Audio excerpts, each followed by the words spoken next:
Vidkun Quisling. His name means traitor.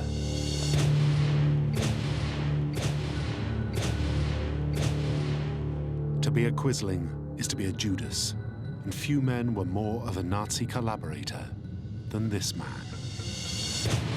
A vile race of Quisling is hired to fawn upon the conqueror, to collaborate in his designs. As Hitler's Norwegian inside man, Vidkun Quisling betrayed his country and paved the way for Nazi invasion and occupation. In return, Quisling believed Hitler would make him the Norwegian Führer. But instead, the Nazis found out he just wasn't up to it. He was incompetent and rotten at his job. So Norway, the country that Quisling claimed to love, had to be swallowed up into the Reich. Quisling was sidelined. He became a cartoon hate figure, a puppet lampooned by the Allies, despised by his countrymen, and with none of the power he so craved.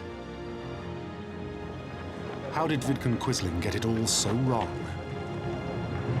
Was World War II's most notorious Nazi collaborator a fool, evil, or simply insane?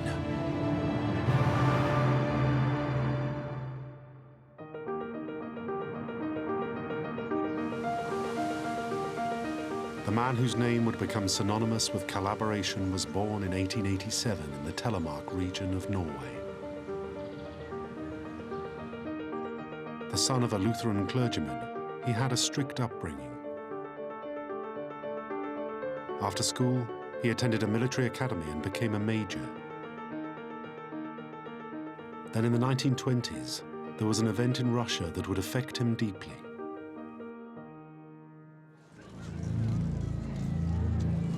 The country was suffering a terrible famine as a result of the Communist Revolution and years of civil war. Vast swathes of the country became a wasteland. Disease, starvation, and poverty were everywhere. Millions died.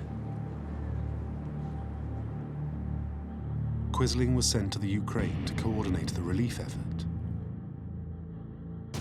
He worked for the League of Nations Aid Committee in Russia. He witnessed firsthand the devastation.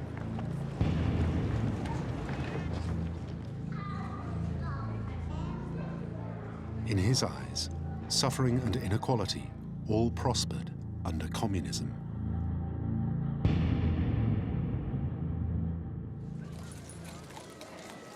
Nonetheless, Quisling did well in Russia. As attaché in Moscow, he represented British interests, and the British government even awarded him the CBE.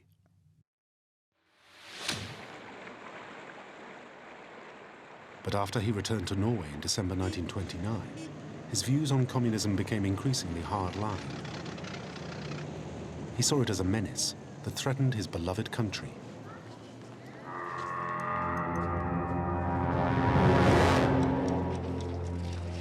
Then came the Great Depression, which affected the lives of everyone.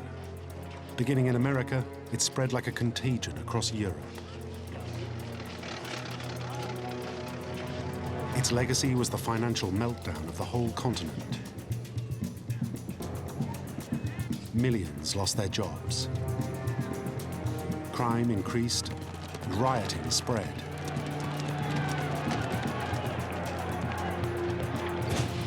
Norway was not immune. It was hit by a wave of strikes and civil unrest, all spawned by the Great Depression. As society collapsed, Quisling became fearful that this chaos would become a breeding ground for Norwegian communism.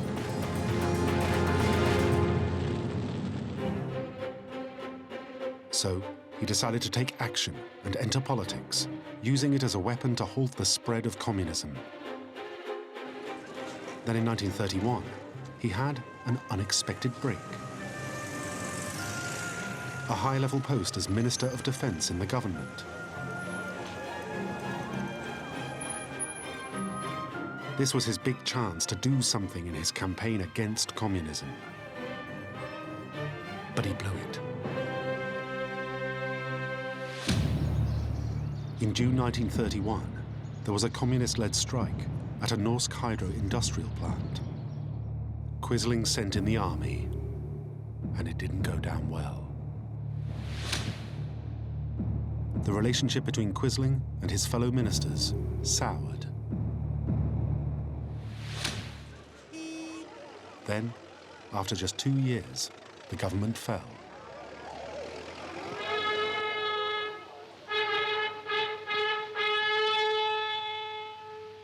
Now, Quisling looked for inspiration, and he found it in Germany. Und nun ein Wahnsinniger oder ein bewusster Lügner kann denken, dass ich oder irgendjemand jemals die Absicht hätten, Sieg heil!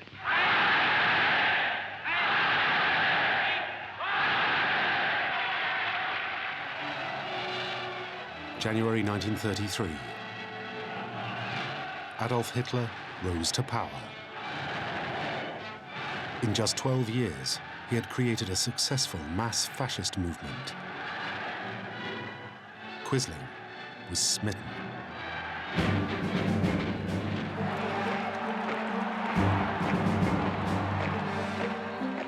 The Nazis' tough stance on communism, that was what Norway so badly needed. Their idea of the great leader, the totalitarian Führer, that could be him. And the German notion of a powerful national identity, a fatherland to which everyone and everything was subjugated, that could work in Norway and unite the divided country. So, Quisling hatched a plan to create a Norwegian fascist movement, modelled exactly on the Nazis. He founded National Samling, National Union, in May 1933. As leader, Führer in Norwegian, all members had to show blind obedience to him. They adopted the Roman salute. And Quisling created his own paramilitary thugs, just like Hitler's brown shirts, known as the Herd. His party even adopted the Sun Cross as their symbol, which bore a resemblance to the swastika.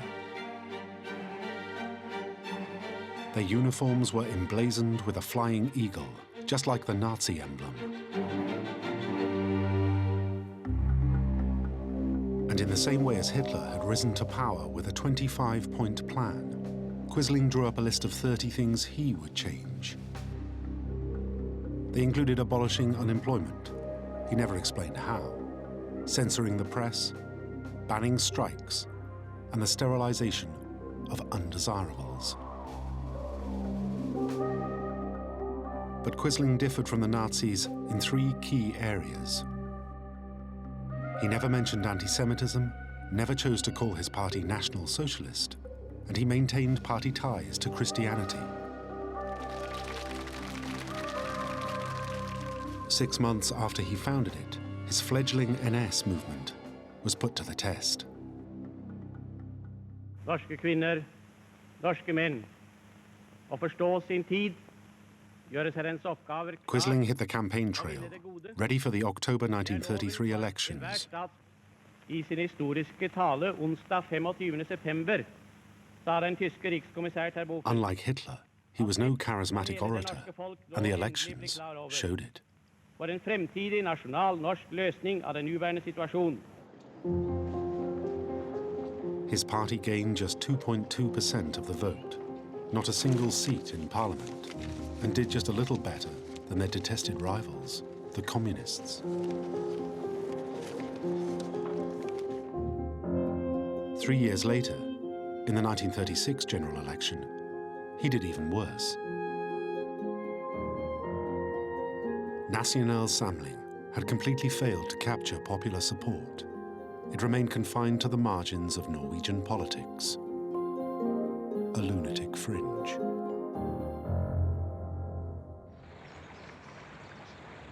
Then in the summer of 1939, whilst attending a conference in the German port of Lübeck, Quisling's fortunes turned. He met Alfred Rosenberg, Hitler's most senior foreign policy advisor. Rosenberg had recognized Quisling's potential as a German ally and set out to entice him to the Nazi cause.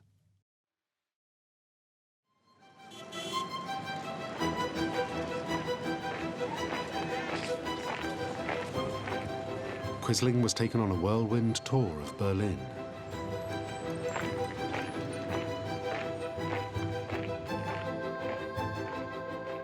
Meeting prominent Nazis and military figures, including Admiral Raeder, the head of the German Navy. It looked like he had finally found like-minded allies who would support him. With the help of the Nazis, he could at last become a great leader and change Norwegian politics forever. And soon, events would come together and give Quisling the opportunity to exploit his new contacts. But it would come at a heavy price.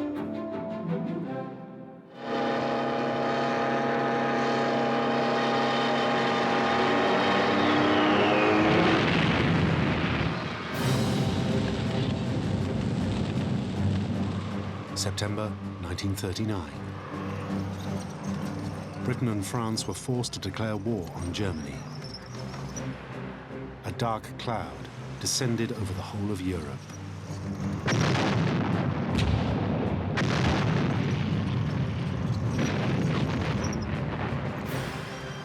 The German Blitzkrieg, or Lightning War, finished off Poland in just over a month. Now the German war effort needed two things: iron ore to make steel and armaments, and ships to expand its fleet. Norway offered both. Quisling quickly realized that Hitler needed the Norwegians. With Rosenberg's help, he traveled back to Berlin in December 1939 to meet more senior Nazis. This time, he had a plan. In the meeting, he set out his stall to Alfred Rosenberg. Quisling proposed to stage a coup d'etat in the capital, Oslo. He would set up a new government with himself as Führer. Then he would invite the Germans to land in Norway. The plan met with Nazi approval.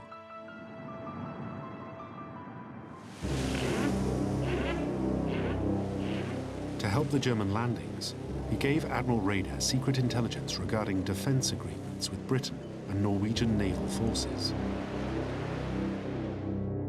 And he made a promise. Quisling guaranteed that the Norwegian people would support his coup.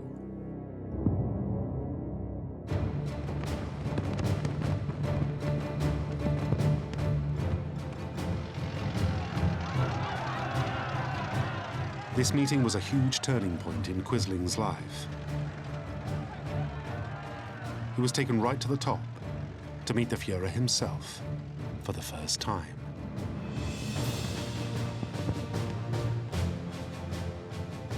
Quisling was granted an audience with Adolf Hitler on the 14th of December 1939.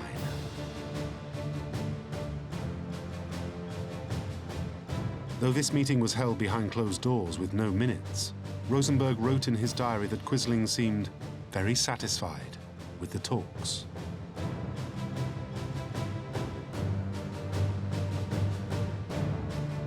The Norwegian met the Führer again on the 18th, when Hitler assured him that his plan for a takeover would receive the military backing of Germany.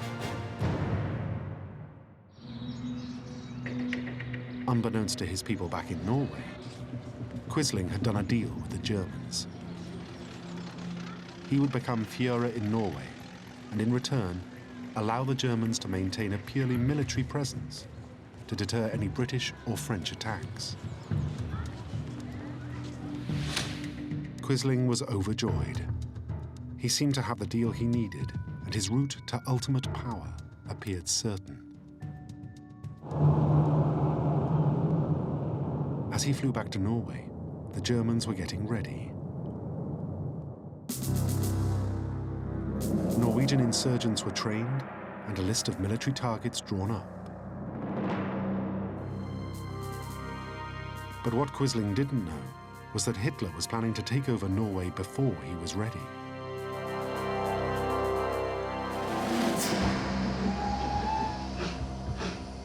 On the 3rd of April 1940, Quisling travelled to Copenhagen to meet with the deputy head of the German intelligence service. He passed over yet more military secrets to Hitler's spies. Then, less than a week later, the Germans struck.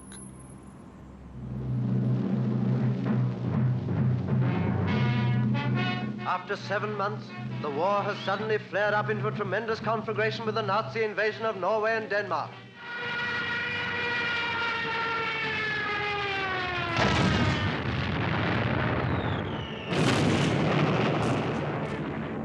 Norway was invaded on the 9th of April 1940. It was a spectacular military operation that surprised everyone. Even Quisling was caught unawares. The German Navy attempted to sail right up to Oslo.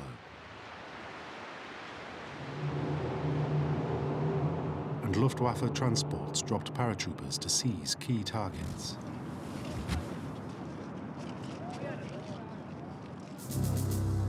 Seeing the Germans had invaded without waiting for him, Vidkun Quisling reacted and tried to regain the initiative. He seized the Oslo radio transmitter and proclaimed himself Norwegian Prime Minister. He announced that he spoke for the whole nation and called a halt to hostilities. Germany, he said, had promised to guarantee Norwegian freedom and independence, and had acted to protect her from British aggression. The move seemed to work. Hitler agreed to recognize his government immediately. This was one of the most amazing acts of treachery the world has ever known. It brought Major Quisling international fame, making his very name synonymous with the word traitor. Virtually overnight, Quisling was seen as a Judas around the world, especially in London. The British press in particular used his name as a byword for traitor from that moment on. A vile race of Quislings, use a new word which will carry the scorn of mankind down the centuries, is hired to fawn upon the conqueror, to collaborate in his designs. But right from the start, it all went wrong for Quisling. King Håkon, the Norwegian monarch, refused to accept Quisling's government. He labeled Quisling's regime as illegitimate, and his claim to speak for the nation false. King Håkon led a fight back, first from Norway, then from London.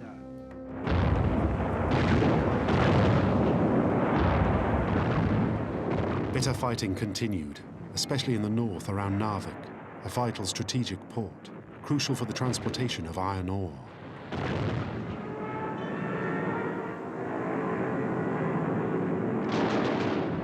The Royal Navy fought Hitler's navy in the waters near Narvik.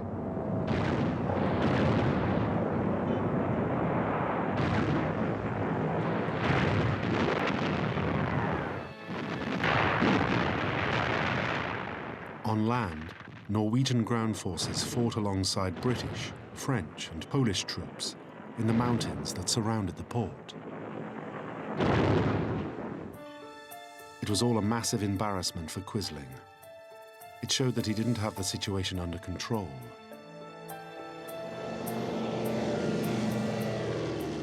Despite having promised Hitler in their previous meetings that he could rally the whole country, it was patently clear that he could not. Hitler realized he would have to pacify Norway himself and he soon moved to control the situation without Quisling. Within 6 days of the invasion, Hitler put his own man in charge of Norway. Joseph Terboven was appointed Reichskommissar on the 20th of April 1940. Terboven was a man with serious Nazi pedigree, and his task was to bring Norway under direct control of the Reich.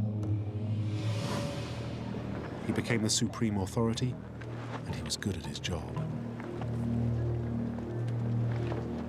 By June 1940, all resistance ceased, and the nation capitulated. The parliament was dissolved in August. Norway, the country that Quisling had wanted to lead, was swallowed up by Hitler's empire. But Quisling wasn't quite finished. Hitler still had plans for him.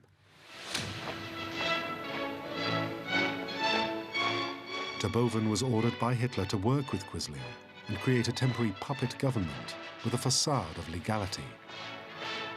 The goal was then to build NS into a popular party and prepare Quisling for power, allowing the Germans to withdraw. Quisling chaired a cabinet formed in the autumn of 1941, known as the Council of Ministers. But behind the scenes, Terboven was firmly in charge.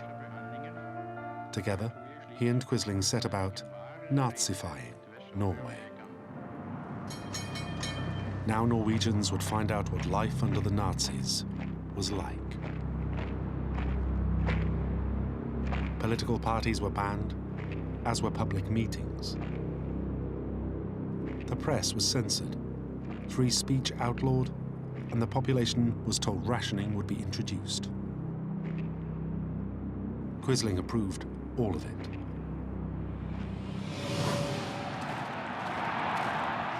As Hitler had requested, he then went on a drive to expand his party and popularity.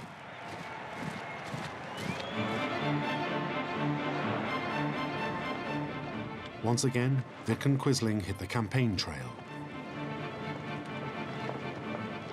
But yet again, his recruitment drive failed abysmally, even though there wasn't any political opposition.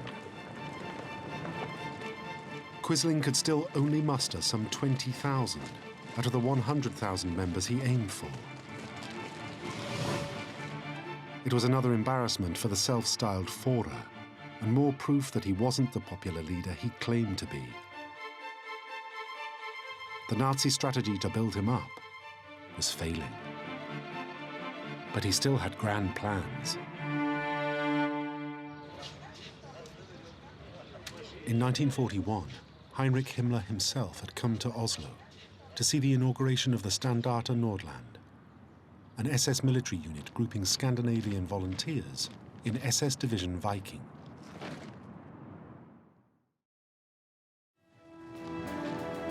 But Quisling wanted to build something bigger and better.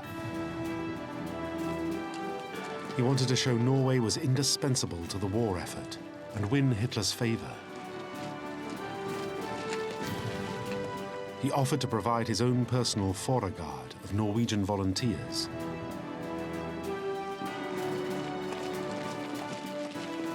And soon there came a chance to create it.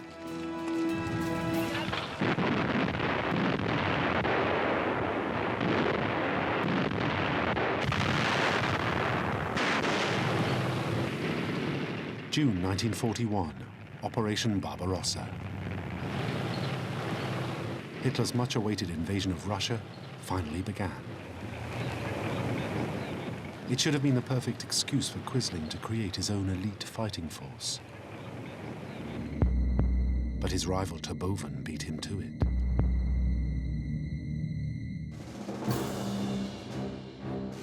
Terboven summoned recruits for a legion of Norwegian volunteers to fight for Hitler. Similar to SS Nordland, but grander in scale, with their own national uniforms, Norwegian officers, and to placate Quisling, allegiance to him. To make the legion more appealing to Norwegians, Terboven promised they would only fight on the Finnish front.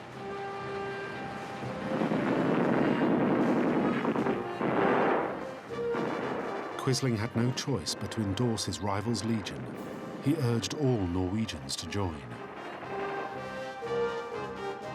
Again, volunteers were found from his paramilitaries, the Herd. 1,200 joined in total.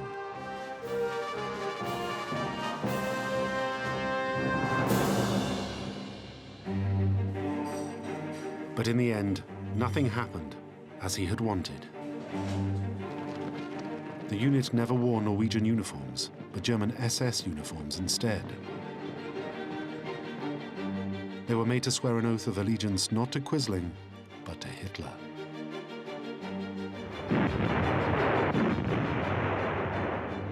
And to make matters worse, they ended up in a dangerous hotspot on the German front line in Russia, not on the Finnish front.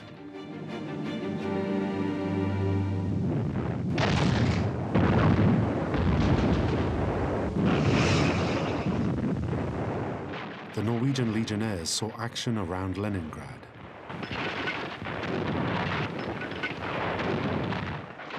There, they besieged the city for months.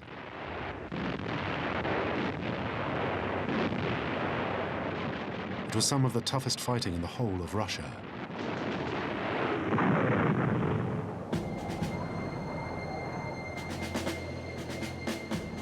Many were killed in combat or by the bitter cold.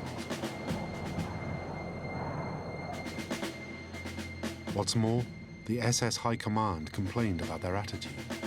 They didn't show the proper respect for orders and suffered from poor fighting spirit. In the end, the Legion was disbanded.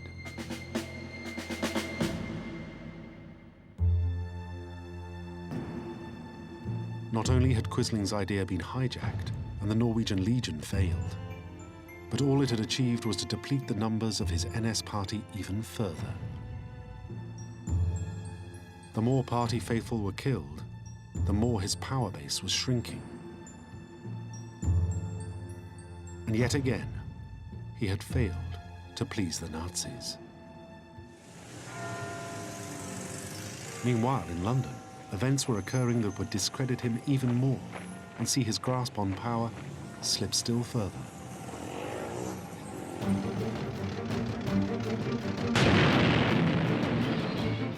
Winston Churchill's secret army, the Special Operations Executive, had been given strict orders to start a reign of chaos in occupied Europe.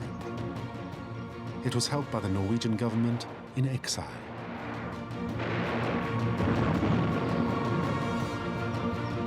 SOE managed to create an extremely effective network of Norwegian spies and agents known as the Home Front Army.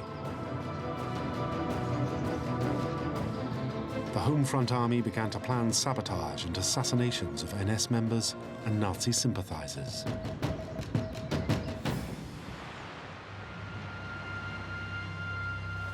More and more young men and women escaped Norway, often making the treacherous journey by boat to sign up. They were all desperate to get rid of the unpopular Quisling. They would crew 118 ships, fly in 4 squadrons and create an army brigade numbering 1,500 men. Norwegian volunteers also trained to fight as commandos in specialist British units. Their mission was to carry out military operations deep within occupied Norwegian territory.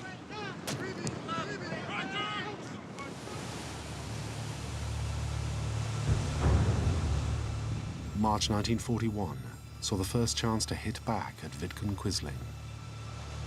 British commandos targeted the Lofoten Islands. They took with them the men they trained. We have also on board Norwegian soldiers and sailors, men picked for their physique and initiative, their dash and enterprise, men brought to the peak of military efficiency by long and intensive training, and in high spirits too, for they're bound for their home country, Norway, to strike at the enemy in occupation. The targets were tanks of fish oil used to make explosives.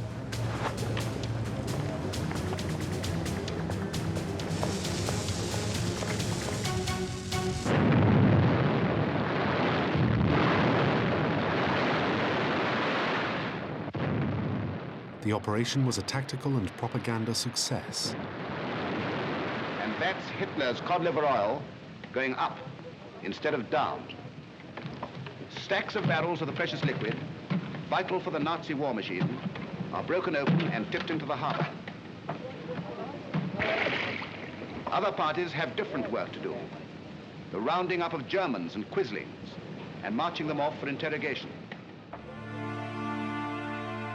Over 300 new volunteers left the islands and joined the convoy to fight for the Allies.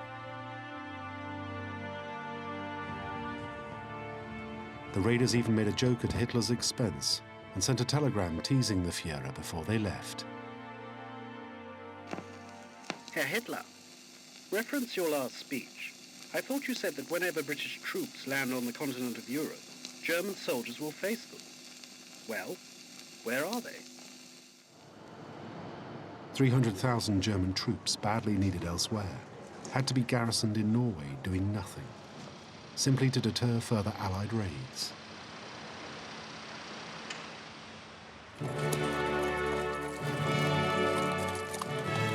Despite this, all Quisling's efforts seemed, on the surface, to be rewarded on the 1st of February 1942, when he became Minister-President, the head of state, even though Norway was still officially part of the Reich.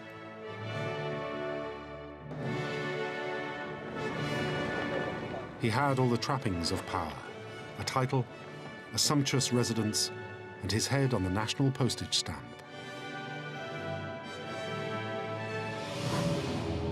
But Quisling effectively remained on probation. Terboven was still in charge. He was a puppet, and his new puppet title came at a price, as Quisling became the figurehead of a clampdown and was forced to turn on his own people.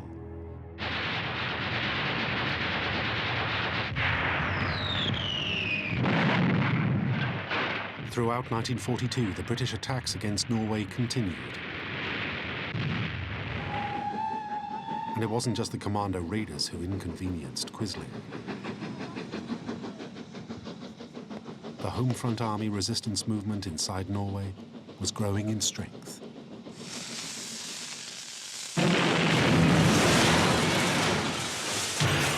Its campaign of sabotage and assassinations was working. Their most famous achievement, later immortalized on film, was the partial destruction of the Norsk Hydro heavy water plant in Telemark.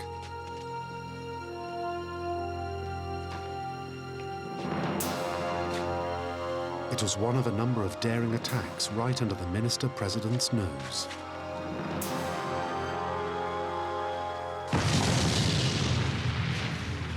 Terboven was furious that the home front army could act with impunity. Quisling was at a loss how to react. Desperate to be taken seriously and bullied by Terboven, Quisling agreed to brutal reprisals.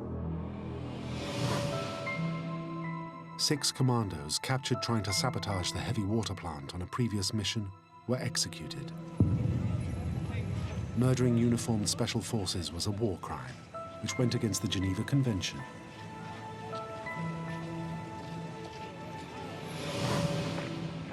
Then, to contain the Norwegian resistance, innocent civilians became fair game. They were rounded up and tortured. Quisling let it happen. Nazi recriminations were particularly brutal at the hands of a notorious ex-Norwegian soldier named Henry Renan.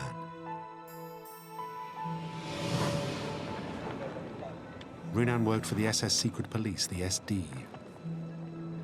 He led a gang of 40 Gestapo agents who infiltrated resistance networks. 1,000 people were arrested. Hundreds were murdered.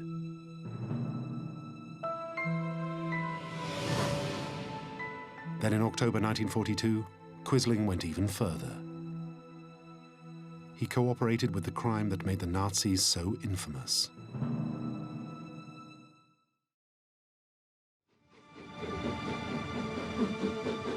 In Oslo, 750 Jews were arrested and deported to the Auschwitz death camp. their property and wealth was stolen.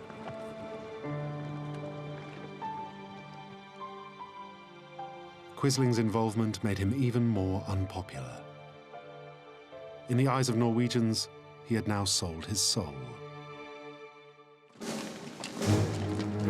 In 1943, he made things even worse by advocating compulsory conscription. As head of state, he declared that Norway was at war with Russia and allied to the Reich. He wanted to pass an unpopular law allowing the Norwegian population to be called up to help the German war effort. He submitted plans to SS Chief Gottlob Berger for 75,000 conscripts. Norwegians were recruited to fight in German ski Jaeger units in Finland. Others were sent off to labor camps in Germany. In 1944, he tried to mobilize yet more young Norwegians for compulsory labor service. Then he made his next fateful mistake.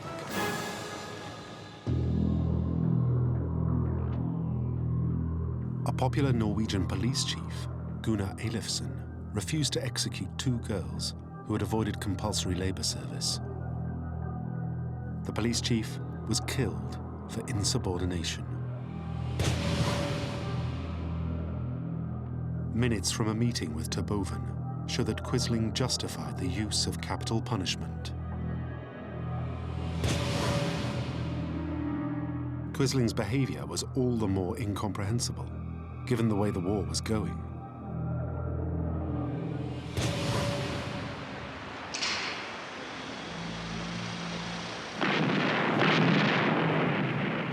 (1944) was a year of unmissable signs that the Reich would soon be finished.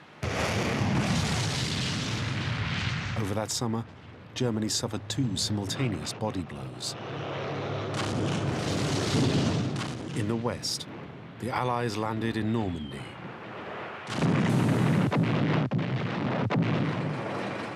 In the east, Russia's Operation Bagration obliterated a huge portion of the forces on the Eastern Front.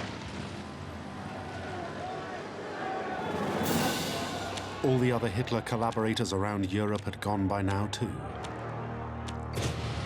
Mussolini, Italy's fascist dictator. Antonescu, the former ally in Romania. Admiral Horthy, regent in Hungary. Fritz Clausen, collaborator in neighboring Denmark. The writing was on the wall for those who supported the Third Reich. Even the Führer himself had been the target of an assassination plot and coup. Yet Quisling refused to turn back. Bizarrely, it was only at this moment, as the Reich was collapsing, that Adolf Hitler finally had quality time for him.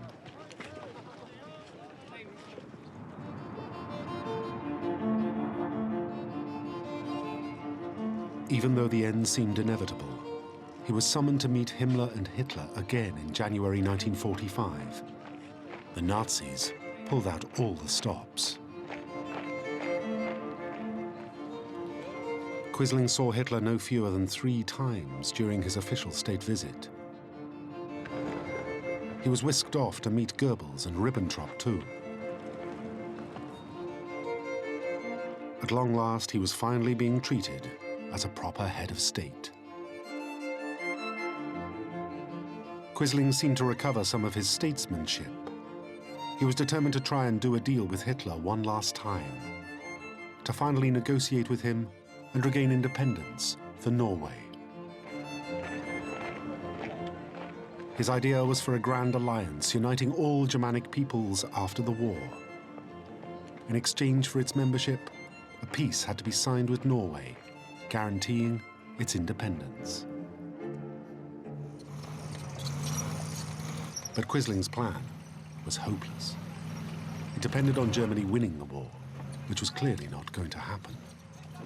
Dead Nazis and captured Nazis, men dazed and bewildered by the fury of the Allied attack. As the Russians sweep on, Germany sees certain doom on two fronts. To make matters worse, Hitler was enraged by continued acts of sabotage in Norway and refused to accept any such treaty. Quisling's plan was rejected. From this point on, Quisling's actions became more and more delusional. In the dying days of the war, he offered citizenship to 400,000 German soldiers in Norway. He even suggested the idea of making Norway a fortress, Festung Norway, somewhere the Nazis could make a last stand against the Allies. But it was all too late. The day of victory in Europe was the day of freedom for Norway, isolated from her allies since 1940. The first British party to enter Oslo is greeted by the chief of the German ground forces, putting up an oily show of friendship which is coldly rejected. On the 8th of May 1945, the German army in Norway surrendered.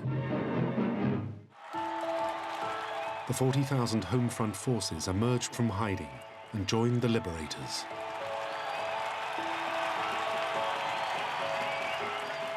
The Nazi regime was finished.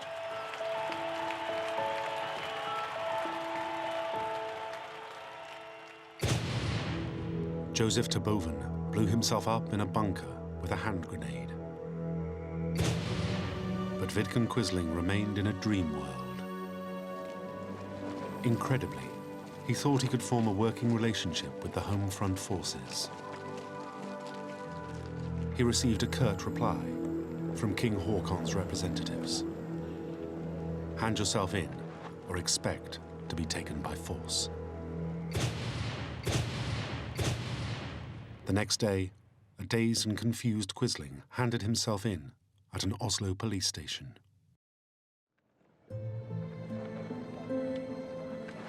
It was now time for retribution. Those Norwegians who had sided with the Nazis had to face their judgment.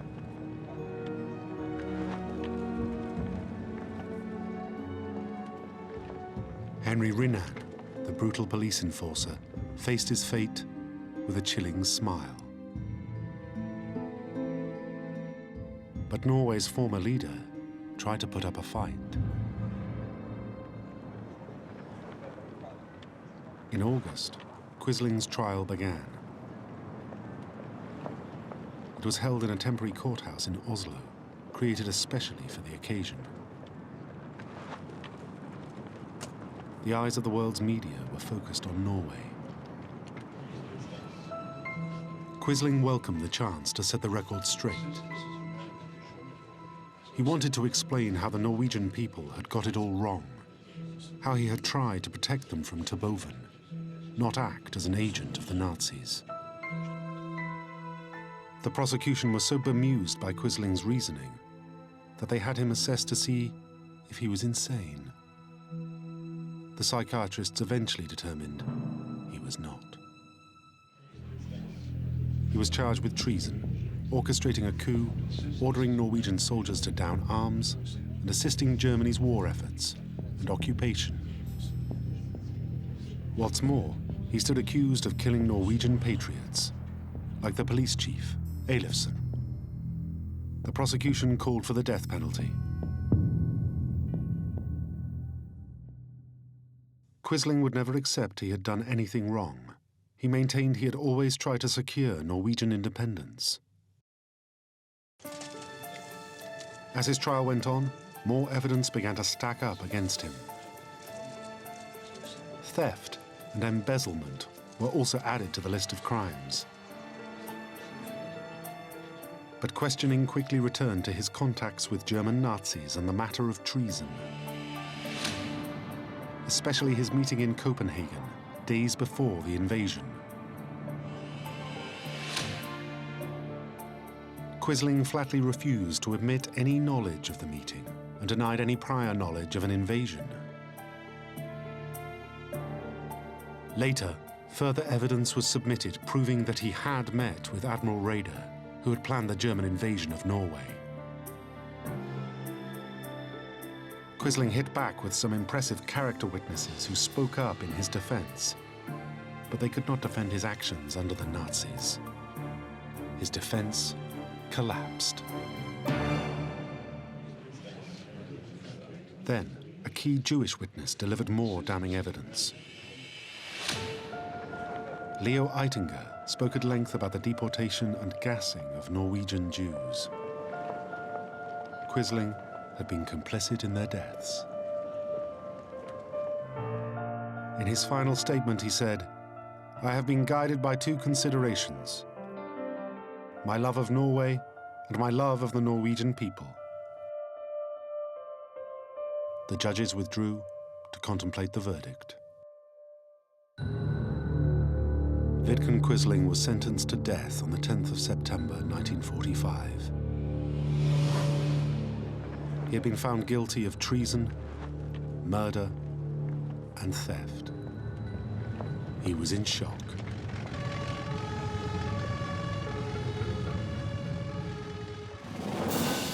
On the morning of the 24th of October 1945, Quisling was led to a courtyard at Akershus fortress, where a firing squad similar to this one awaited. He was blindfolded and prepared for death. As the shots rang out, Vidkun Quisling protested his innocence one last time.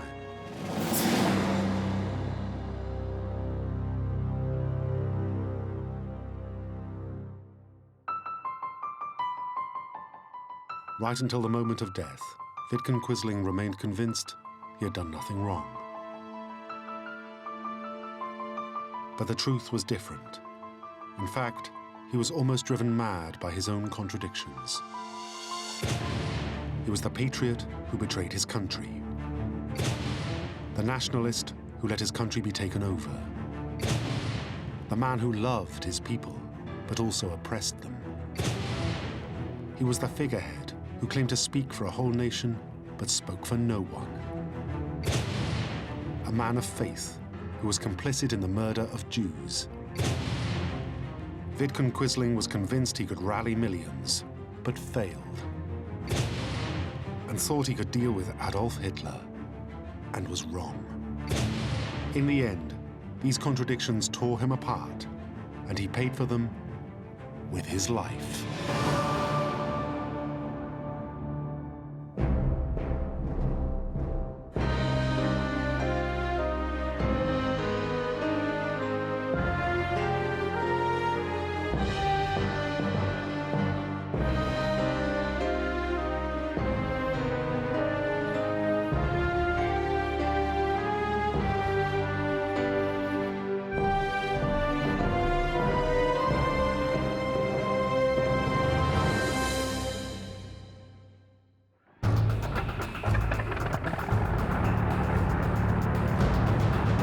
May the 5th, 1940. Just before daybreak, a single German aircraft flew a secret mission over the British Isles. On board was a First World War veteran and Nazi spy, codename Gilka. His mission was to make contact with Nazi collaborators. Together, they were to execute Plan Kathleen. Gilka floated silently down beneath his parachute and touched down in the Irish Republic. His aim was to plan the Nazi invasion of Northern Ireland. Those collaborators he was meeting? A group of Irish terrorists, the IRA. And so would begin one of the most bizarre stories of Nazi collaboration of World War II. In terms of the IRA's history, that collaboration or attempted collaboration is now really an embarrassment. To a large extent, it appears in retrospect as comedy or tragedy, depending on your point of view. It's a series of events that the IRA would rather forget. It would lead to unbearable tension between the British and Irish governments. And if the plan had succeeded, it could have lost Britain the war. So why did the IRA collaborate with the Nazis? Was it just clear-cut hatred for the British? Had they been seduced with promises of a united and independent Ireland? And did they really understand the kind of people they were dealing with?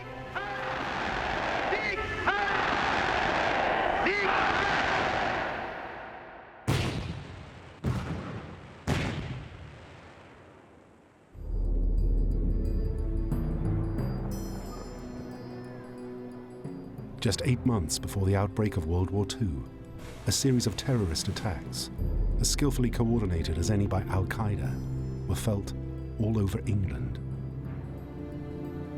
Bombs exploded in power stations and substations from Northumberland to Manchester, from Liverpool to London.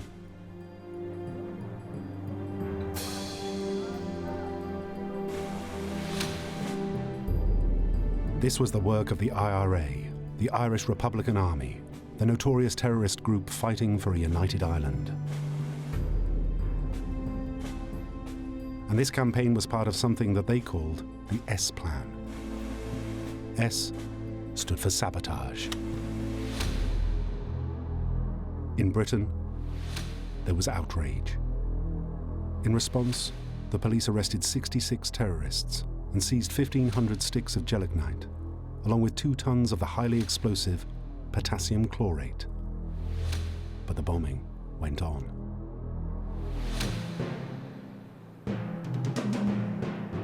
But one group of observers looked on, not with horror, but with admiration. The Nazis decided that here were people they could do business with. War with Britain was just months away, and these terrorists looked like they could be useful. So they began to search for someone they could trust to track down these potential allies.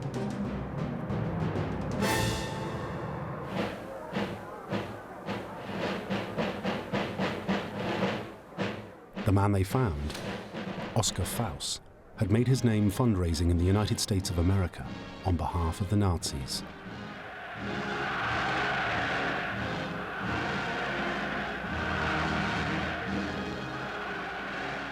Before it entered the war, the USA had its own pockets of Nazi support, particularly in Chicago and New York.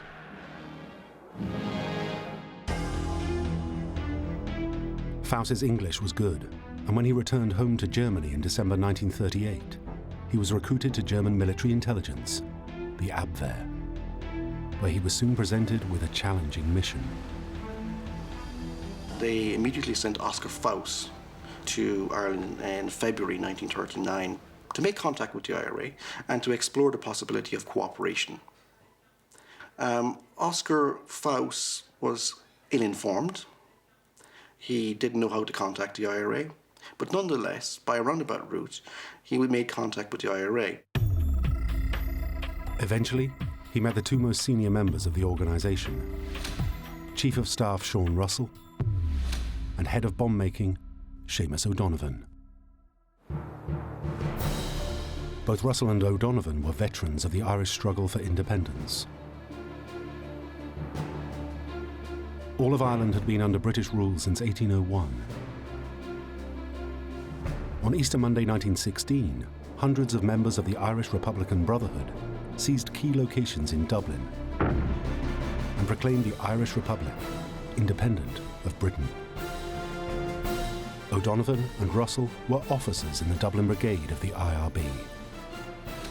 So too was Amin de Valera, who later as Prime Minister of Ireland would be forced to confront them as adversaries.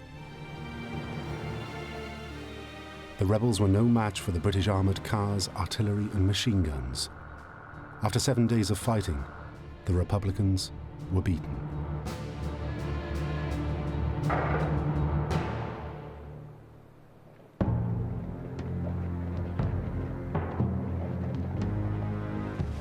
The IRB lost over 300 men, and more than 3,000 were arrested and interned. Among them, Sean Russell, Seamus O'Donovan, and Amin de Valera. But they were lucky. 15 were executed without trial. The legacy of the Rising was to drive many more Irish into the hands of the Republican movements.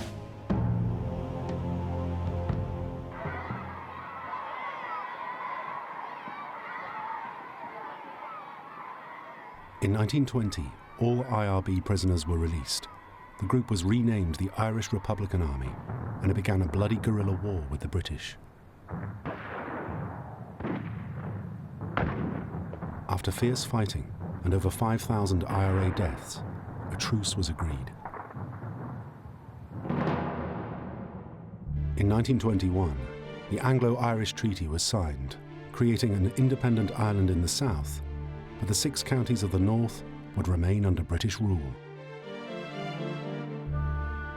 Amin de Valera was vehemently opposed to the partition, but chose to pursue a political solution. He would become Prime Minister in 1932. But for others, the separation of the North and South was unacceptable. Seamus O'Donovan, Sean Russell, and the IRA turned back to the bullet and the bomb. It was a decision that would set them on a collision course with their former IRA comrade.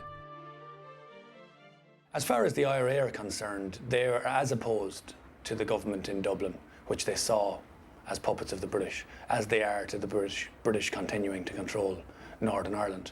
And the IRA are a substantial enough force in the 1920s and in the early 1930s in Ireland. They still have, upwards of maybe 15,000 men. They're still attempting to arm and train and bring in new recruits. The IRA regrouped and retrained under the watchful eyes of a new and determined leader. Sean Russell becomes leader of the IRA in 1938, and in many ways he's the archetypical IRA militarist. He has very little interest in wider politics. He says, we've done enough talking, we've had enough division over politics, this has got us nowhere.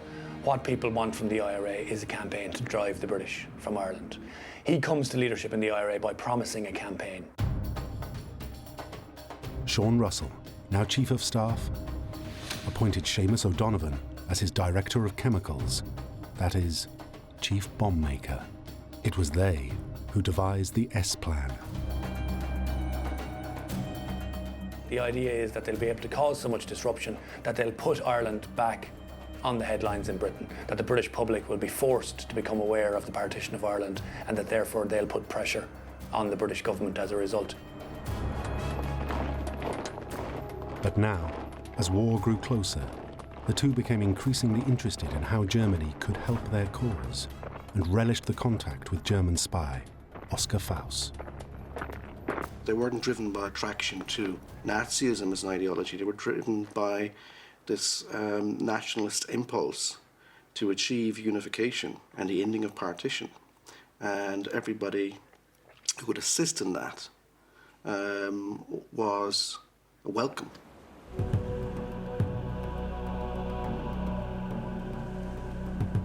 On the basis that my enemy's enemy is my friend, O'Donovan made 3 trips to Germany in 1939 to meet German intelligence, the Abwehr.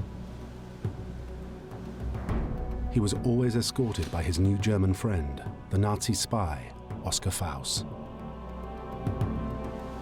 At the first meeting in February, he discussed the supply of German arms and ammunition, but the Germans were not convinced, and he returned to Ireland armed only with a code name, Agent Hero.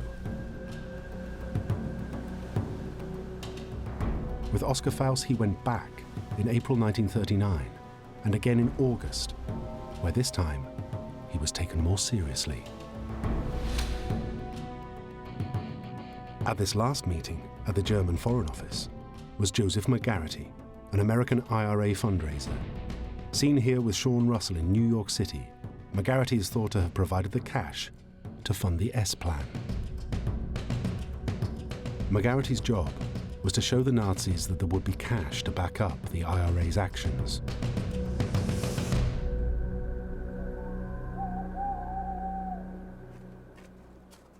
O'Donovan returned to Ireland with a radio transmitter and a code for his Nazi contacts.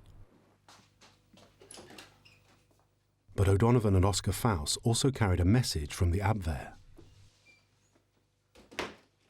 It had told them that Hitler would supply German reinforcements if the IRA could devise a foolproof way of helping them defeat the British.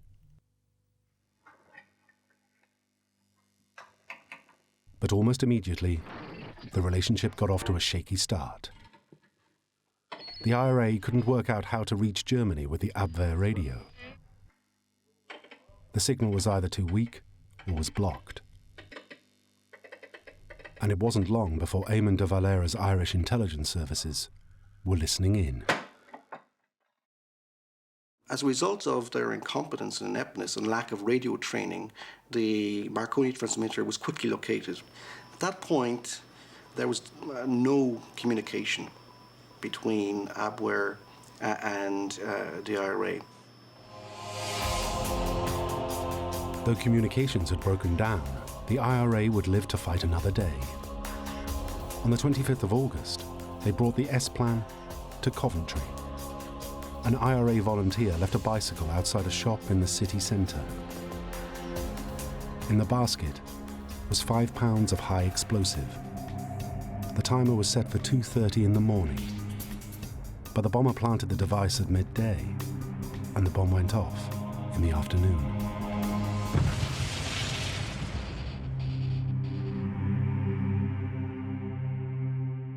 Five people were killed instantly. The outcry was muffled when 9 days later, Britain declared war on Germany. But the actions of the IRA and their S-Plan would lead to bitter clashes between the British and Irish governments.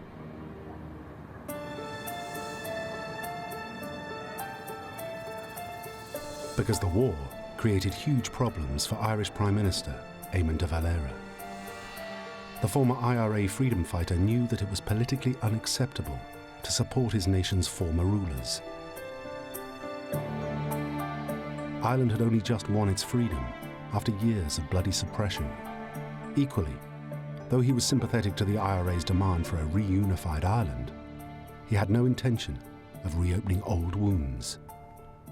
You asked me what are my hopes for the future relations between the peoples of Ireland and Great Britain. I have always said that I desired to establish friendly relations between the two peoples. That is still my desire and hope. But the historic Irish nation has been artificially divided.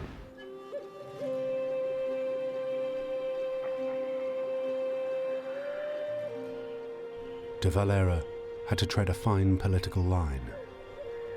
Though the Irish were certainly not pro-British, they also didn't want the Nazis to succeed. It was simply not possible for de Valera's Irish Republic to join Britain as an ally, though in fact many individuals did join up in the struggle against Hitler. De Valera decided that Ireland should remain neutral. De Valera has to walk a very narrow tightrope in 1939, 1940, because there is generally popular support for the policy of neutrality, for staying out of the war. And de Valera is very anxious to maintain neutrality, despite being under pressure from Britain, for example, to come in on the Allied side.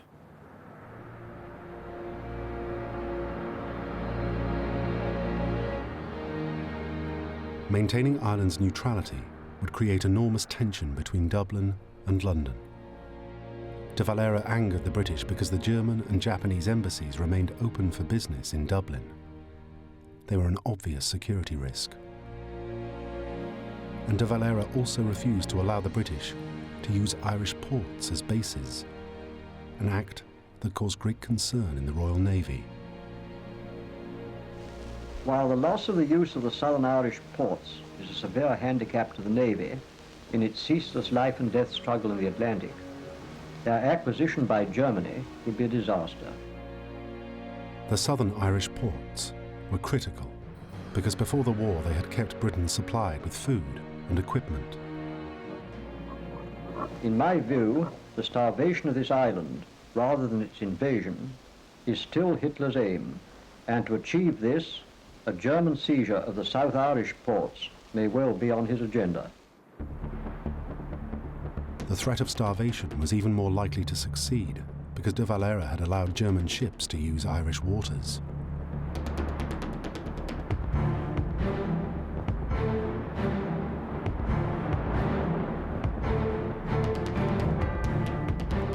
British convoys bringing supplies across the Atlantic were forced to divert to the longer northern approaches, leaving them vulnerable to attack by German U-boats.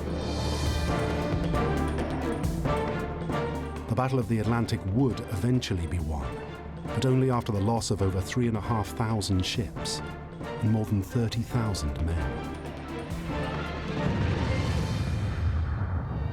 The hour of victory is postponed, and therefore soldiers as well as sailors go to their graves, with every ship sunk in the Battle of the Atlantic. Yet Mr. de Valera will not budge. But the one thing he did agree to was to turn on the IRA. While he staunchly defended the right to Irish neutrality, his security service, G2, had struck a deal to share intelligence with MI5 in 1939. This so-called Dublin link, agreed by G2's Colonel Dan Bryan and MI5's Guy Liddell, would do more to thwart the IRA than anything else during the war.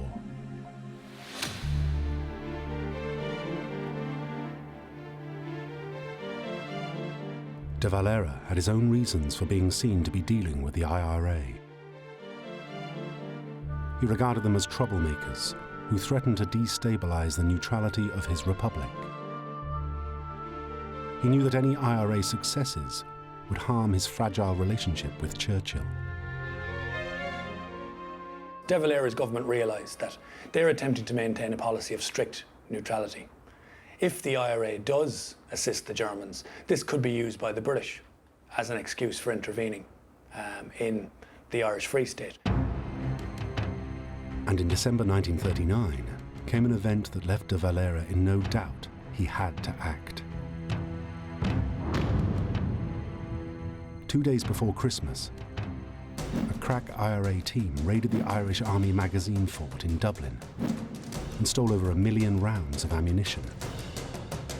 13 lorries were used to transport the 20 tons of shells away. Though almost all of the ammunition was recovered, the Germans heard about the raid and were suitably impressed.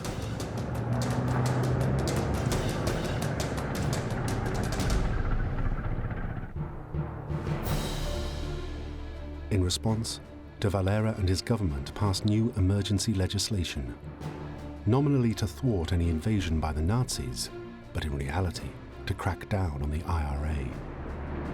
The Irish Army and Navy were mobilized and routinely simulated a German invasion of Ireland to prepare for the real thing.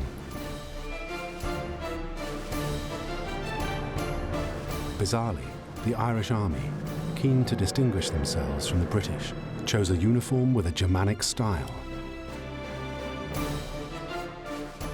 News was heavily censored, and G2, the Irish intelligence service, was given increased powers to suppress any anti-Irish activity. That included the IRA, and new laws gave police power to detain any of its members without trial. For Irish neutrality to be tolerable to Britain, Dublin had to enforce the rule of law with an iron fist if necessary, which included draconian legislation and mass internment of suspects, and including the execution of a number of IRA activists. In early 1940, Sean Russell sailed for America again to drum up support and raise more funds. He temporarily handed over the reins of the IRA to an altogether different personality, Stephen Hayes.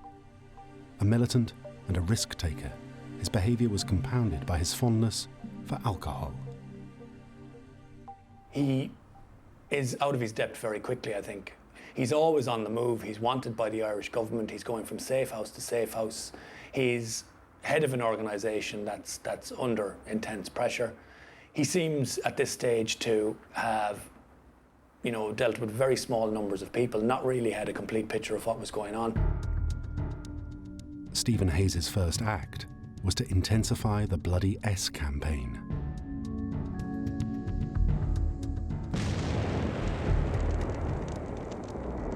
On the 6th of February 1940, explosions occurred simultaneously in London, Birmingham, and Manchester. The plan was a very ambitious plan to cause a huge level of disruption in Britain, with bombs in public places, in places like cinemas, and in smaller targets like letterboxes, for example, and public lavatories, but also then bombs on railway lines and at power stations to effectively try and seriously disrupt life in Britain.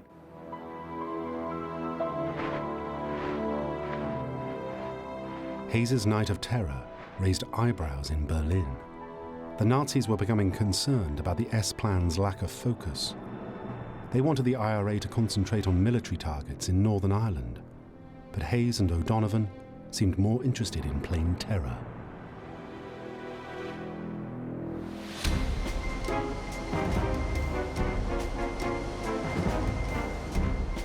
To get control of their trigger-happy friends, on the 9th of February, German intelligence, the Abwehr, sent another agent, Ernst Weber Drohl, to meet the IRA.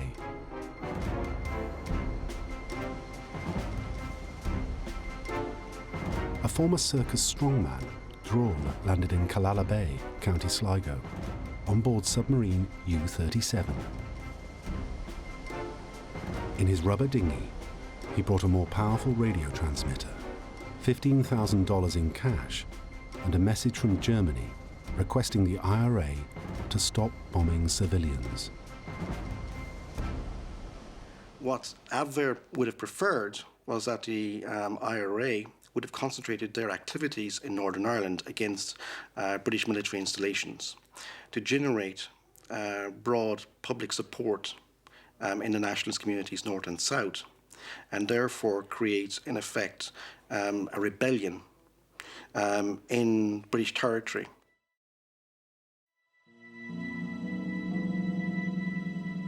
The message was heeded. The bombing stopped. But not before 300 bombs had been detonated. 96 people had been injured, 7 had died, and hundreds of IRA members interned. Reflecting in the 1960s, Seamus O'Donovan said the S-Plan campaign had brought nothing but harm to Ireland.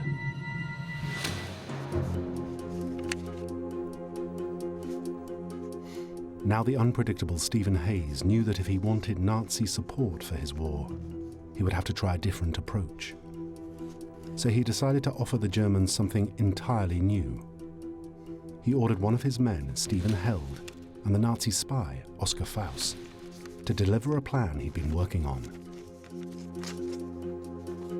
Faust and Held took the plan to Berlin, where it received an immediate response.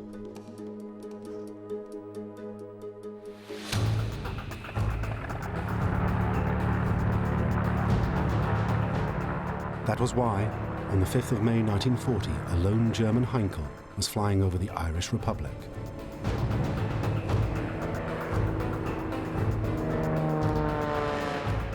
And on board was a man known to the British intelligence as the Flying Spy.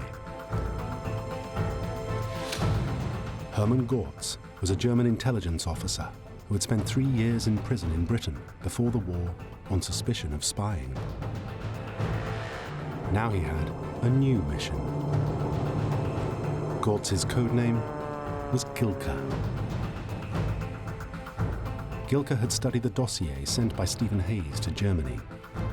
It was nothing less than a plan for the Nazis to invade Northern Ireland with active IRA help. It was called Plan Kathleen. Plan Kathleen talks about facilitating German landings in the southwest of Ireland and also in the north, along with a more general uprising by the IRA to seize key posts within Ireland and begin to try and overthrow both the Dublin and the Belfast governments. Copies of Plan Kathleen are held in both Irish and British archives. On and one section details reconnaissance plans for the Northern Irish city of Londonderry. 2. Coastal defences, accurate sketches. A. To the entrance of Lough Foyle, protected by the coastal defence work. 4. Army. Where? A. Infantry. Where? What strength? What kind? Active. B. Reserve. Artillery. As to A. C. Motorised units. Where? What kind? Very important.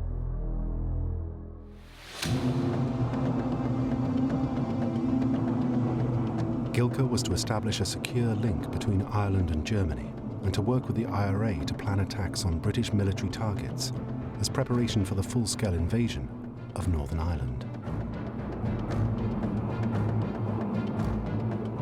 Plan Kathleen proposed the conquest of Northern Ireland by a simultaneous IRA insurgency and the landing of German forces.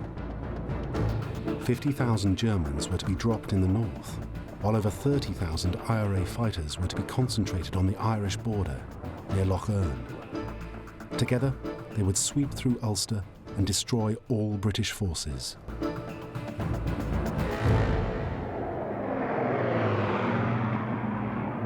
On the 5th of May 1940, the weather over Ireland was poor.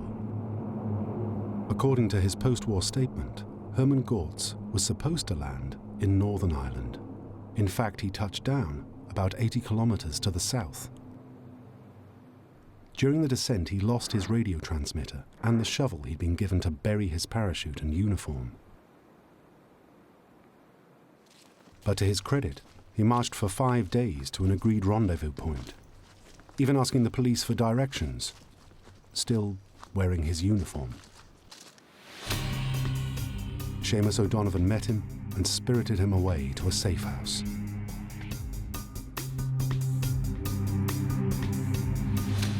Hermann Görtz, Stephen Hayes, Stephen Held, and Seamus O'Donovan met on the 17th of May 1940 to discuss Plan Kathleen, the Nazi invasion of Northern Ireland. On the surface, the plan had appeared to be sound, but it soon became apparent that things were not what they seemed.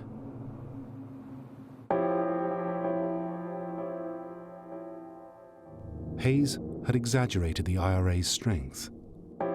Instead of the promised 30,000 men, there would only be 5,000, and most of them would be unarmed.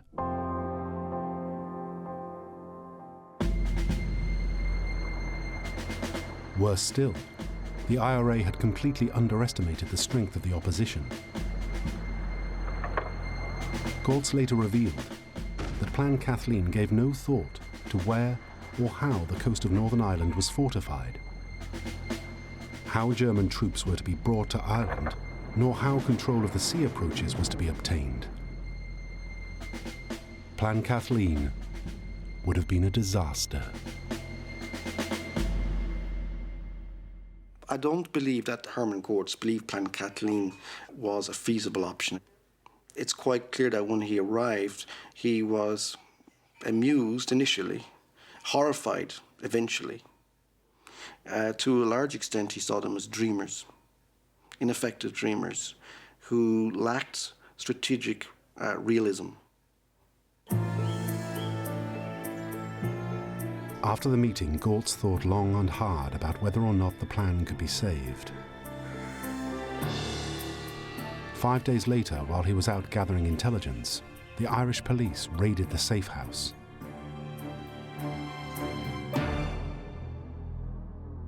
Görtz's parachute, typewriter, maps, drawings, and a copy of Plan Kathleen itself were seized.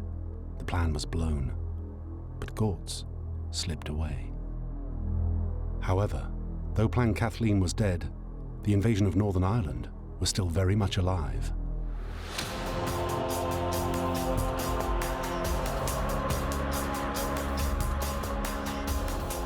On the same day that Görtz had left Germany, Sean Russell had arrived from the USA. He was treated like a true friend and collaborator, staying in the best hotels and sampling the finest food and wine. He was then taken to a secret base. Russell is given access to the Brandenburg camp where German forces are trained in sabotage, special explosives training. And he's also then introduced to various people in the Nazi hierarchy, including von Ribbentrop, the foreign minister. Von Ribbentrop assigned Foreign Office Minister Edmund Wesenmeyer to oversee all joint IRA operations. Russell was given the details of Hitler's new plan to invade Ireland, called Operation Green.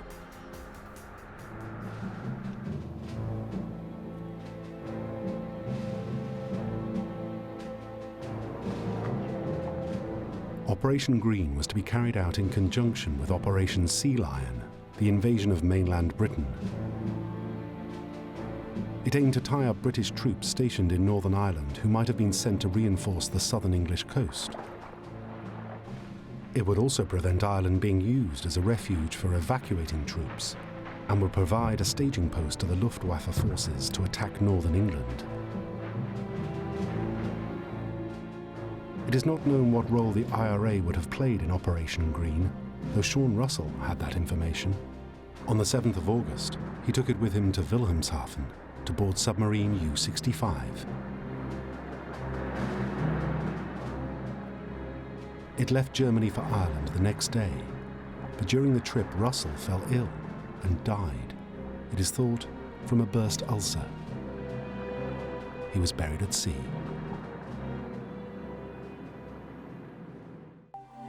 In Ireland, Stephen Hayes took over as full-time Chief of Staff. Under his erratic leadership, the idea of invading Northern Ireland would live on. And southern England was already being softened up for invasion.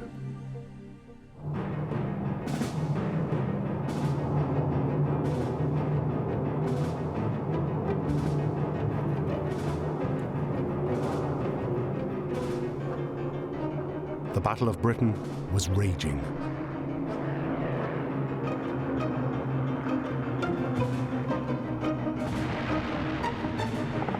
If Hitler wanted to conquer Britain, he needed command of the skies. Throughout the summer of 1940, the struggle for air supremacy was played out above the English Channel in southeast England.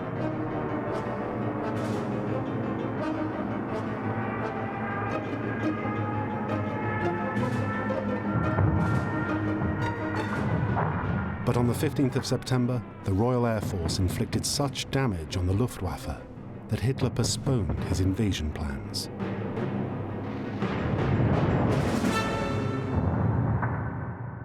Yet, the very next day, Irish intelligence intercepted a message to Churchill from 2 Irish Republicans. So you think you'll win the war, you poor sap? The IRA were not about to give up, and nor yet was Hitler.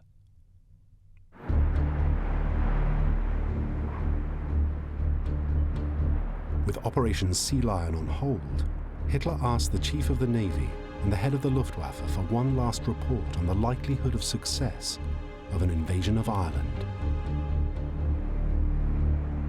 The Navy replied that any such invasion would be completely hopeless, believing there was a high probability that troops might be cut off and trapped. Operation Green was cancelled. And then, without warning, Ireland itself became a German target.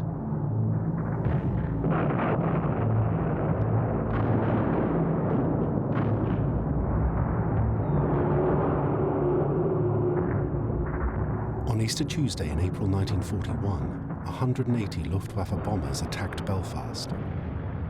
Their target was the Harland and Wolff shipyard, a vital base for the Royal Navy. But the bombing was inaccurate.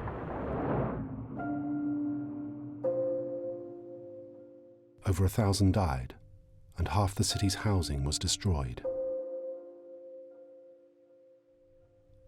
Even Ireland's Prime Minister, Amin de Valera, was outraged and sent 13 fire tenders to the city to help. In the dark hours that followed, the whole of Ireland was united for the first time in decades. Maybe de Valera felt guilty, having discovered that the Luftwaffe used the unblacked-out Dublin to Belfast railway to navigate to their target. But then Dubliners too looked up into the night sky and heard the drone of approaching aircraft.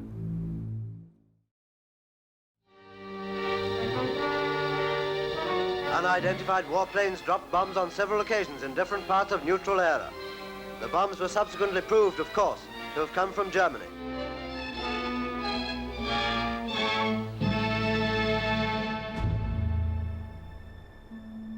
On the 31st of May, just after midnight, explosions were heard around the city. When morning broke, Dubliners awoke to 400 homeless, 90 injured, and 34 dead. Many still believe that it was a German reprisal bombing for coming to Belfast's aid, but it is more likely that a Luftwaffe squadron simply flew off course and dumped their bombs on the coastal city.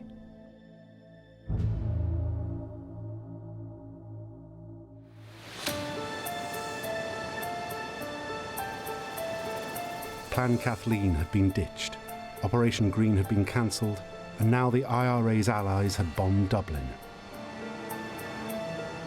The IRA was completely discredited. Worse still, Stephen Hayes's drinking habits had developed into an addiction. There are increasing reports that Hayes has effectively become an alcoholic. And as a result, some of his active officers, particularly from Belfast, begin to distrust him and begin to suspect that all the setbacks the organisation is having are down to Hayes' leadership. So the membership decided to take action. Stephen Hayes is one of the most controversial figures in the history of the IRA. The IRA were a small marginal organisation under major pressure, and there's really not much else Hayes could have done as leader.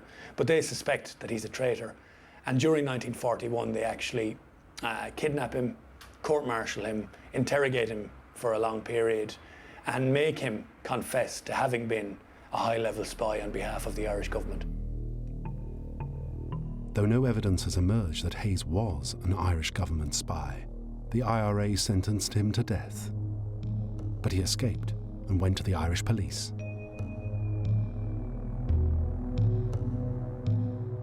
So he escapes, hands himself over to the police. His kidnappers are arrested, and while the IRA still regard Hayes as a traitor, in terms, again, of public opinion, the IRA just looked like a farcical organisation.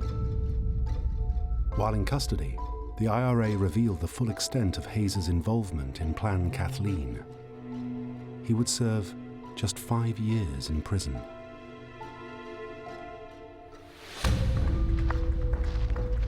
By now, Hermann Görtz was on the run. He made several escape attempts, including by a motorboat that sank off the southeast coast. He even went to the German embassy to beg them for help. Though they agreed to pass his messages to the Abwehr, they were reluctant to help him further and turned him away. On the 27th of November, he too was discovered and arrested. Further pictures of the arrival of the first American expeditionary force to Britain, a troopship crowded with men from the great cities and plains of North America. Greetings to them all from the rank and file of this United Kingdom, united now as allies of those United States. Any lingering hope of invading Northern Ireland was dashed when in January 1942, American troops were stationed in Europe for the first time. By May 1942, 37,000 GIs were based in Northern Ireland.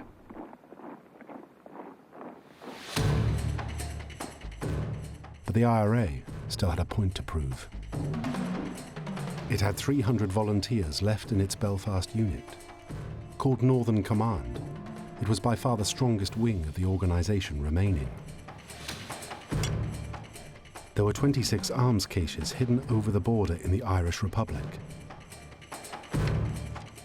By August 1942, those arms were dug up and smuggled north to begin what the IRA called the Northern Campaign, a planned series of assaults on the British Army and police.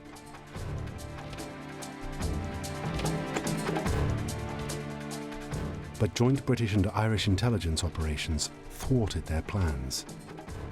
All they managed was sporadic attacks on barracks and police stations, and the ambush and murder of several members of the Royal Ulster Constabulary. By the time the Allies were preparing for the D-Day landings, the IRA's organisation was shattered. In June 1944, its new Chief of Staff, Charlie Kerins, was arrested and 6 months later hanged.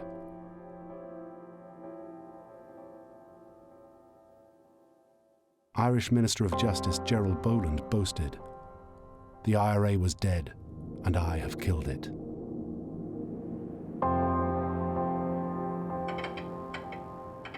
The legacy of this period of IRA history is limited. It's devoid of any achievement from an IRA perspective. To a large extent, it appears in retrospect as comedy or tragedy, depending on your point of view. Even German spy Hermann Görtz wrote a series of articles in prison after the war about the challenge he faced in dealing with the IRA. He reflected that the Irish were very good at dying for their country, but not so good at fighting for it. But it's not just the IRA who can be labelled as incompetent at this time. Between 1933 and 1944, the Abwehr sent 10 agents to Ireland. All failed their missions. Certainly the German attempt to land agents here is very often farcical and comical. Agents land, they go to the pubs, they get drunk, they more or less tell people why they're in Ireland and they ask to be put in contact with the IRA. And in some cases they ask people for directions, and this is immediately reported to the police, and within, in some cases, the space of a few hours, these people are arrested. The IRA's brief flirtation with the Nazis had come to nothing. All over London, a fortress of freedom in the dark days, millions rejoice in final and complete victory after a war lasting nearly 6 years. The war in Europe ended on the 8th of May 1945.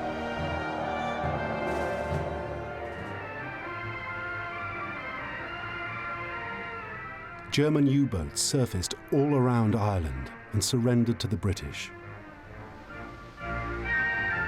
8 of them came to Londonderry in Northern Ireland, where they surrendered to the Commander-in-Chief of Western Approaches. But while all Europe celebrated, relations between Britain and the Irish Republic reached a new low. In Dublin, Prime Minister Amin de Valera chose to visit the German embassy and send his condolences for the death of Hitler. He hadn't done the same for the recently deceased American president, Franklin D. Roosevelt. There were even rumours that the Irish tricolour flew at half-mast in some parts of Dublin.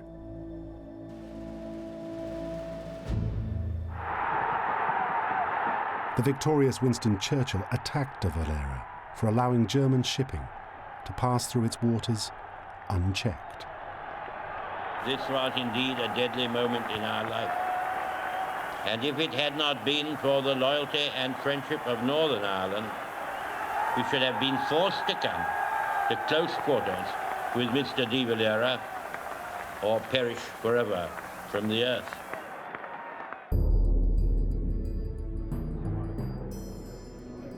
De Valera not only refused to apologise, he attacked the Allies over the trials of Nazi war criminals at Nuremberg. The men who not long ago bestrode the continent of Europe and committed mass crime on a scale which staggers the imagination are today in the dock. The Irish government refused to recognise the trials, comparing them to the British use of its legal system in Ireland before independence.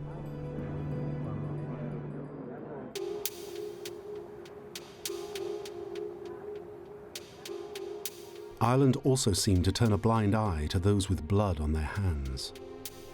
It became a safe haven for several known Nazi collaborators. These included the Breton nationalist Celestine Lane, who had collaborated with the Nazis by hunting down resistance fighters in Brittany. Lane escaped to Ireland in 1947. He died there in 1983. Nicknamed the Himmler of the Balkans, the Croat collaborator, Andrija Artukovic, escaped to Ireland in 1947. He was implicated in the extermination of 4,000 Serbs and the construction of a system of Croatian concentration camps in September 1941. Otto Scarface Skorseny was a lieutenant colonel in the Waffen-SS. After fighting on the Eastern Front, he commanded a rescue mission that freed the deposed Italian dictator Benito Mussolini from captivity. In 1959, he was living in Ireland on a 200-acre farm in County Kildare. He later moved to Spain, where he trained mercenaries.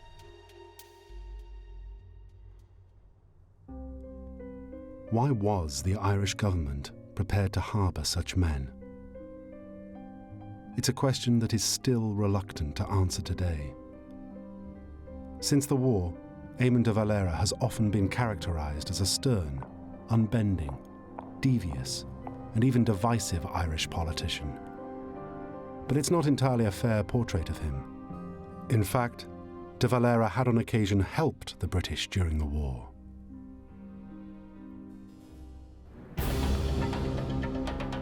The German battleship Bismarck was about to attack the North Atlantic convoys in 1941 when it was spotted by a British flying boat that was based in the Irish Republic.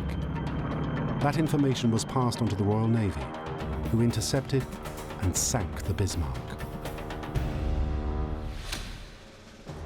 And there was the crucial Dublin link between G2 and MI5 that undoubtedly led to the abandonment of Plan Kathleen and the thwarting of the IRA's activities.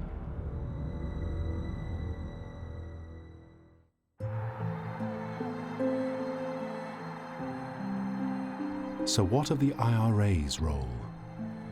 Perhaps the worst charge that can be levelled at them was that Churchill had to commit resources to find and stop the S-Plan terrorists. The emergency services and security services were too busy clearing up the IRA's mess when they should have been concentrating on the real enemy. And while there was no suggestion that the IRA was actively anti-Semitic, they had picked the most distasteful of friends. Suppose the IRA had won. Suppose Plan Kathleen or Operation Green had succeeded. The Nazis would indeed have had a presence in Ireland. Early in 1942, Adolf Eichmann, the man in charge of the logistics for the Holocaust, drew up a list detailing the number of Jews in Europe still to be exterminated. Ireland's 4,000 Jews were on that list. Had the IRA succeeded, there is a high probability that they would have all been killed. What would the legacy of the IRA have been then? I think some of them probably thought they were being extremely clever and that they would get assistance from the Germans and not have to give anything in return. You could also argue that some of them were extremely naive. So I don't think most of them did understand the nature of the Nazi regime or its ambitions. And where does that leave Sean Russell, a highly controversial figure whose obsession with a united Ireland blinded him to the Nazis' real intentions? There was no doubt that most of the IRA were firm in their aspirations to achieve unification of Northern Ireland. Perhaps Sean Russell was the one individual who was most determined to lead, if necessary, a national revolution with German assistance. Sean Russell's statue still stands in Dublin's Fairview Park. It's been vandalised twice, once decapitated by an anti-fascist group.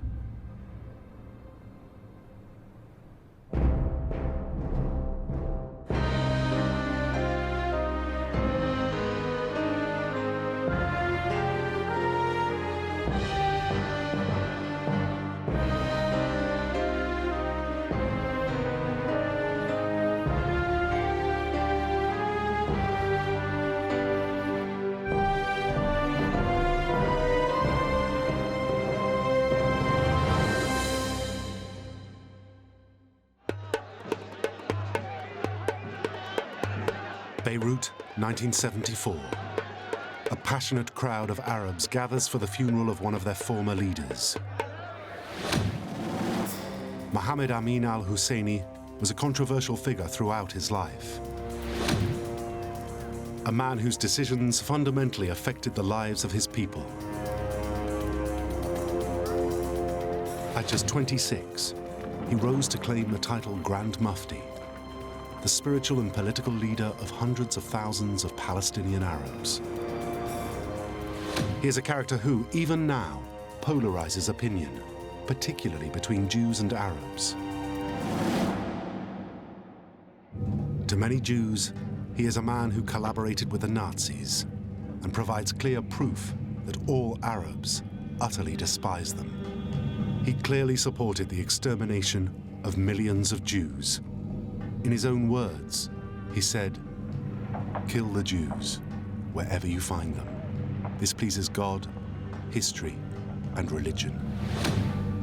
He even went as far as recruiting Muslims to form a special division of the dreaded SS.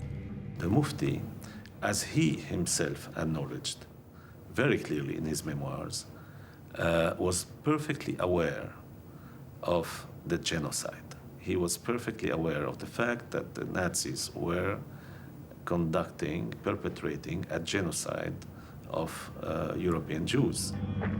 But to Arabs, he was a man simply seeking to protect his people's rights to a territory that is now no longer theirs. In fact, to many, he was a prophet who foresaw the destruction of his homeland and only wanted to defend it. So what were his motives? How much did he really support Hitler and the Nazis' intentions towards the Jews? It's not simply a matter of history, as the Grand Mufti's actions and influence have had a significant impact on the Middle East of today.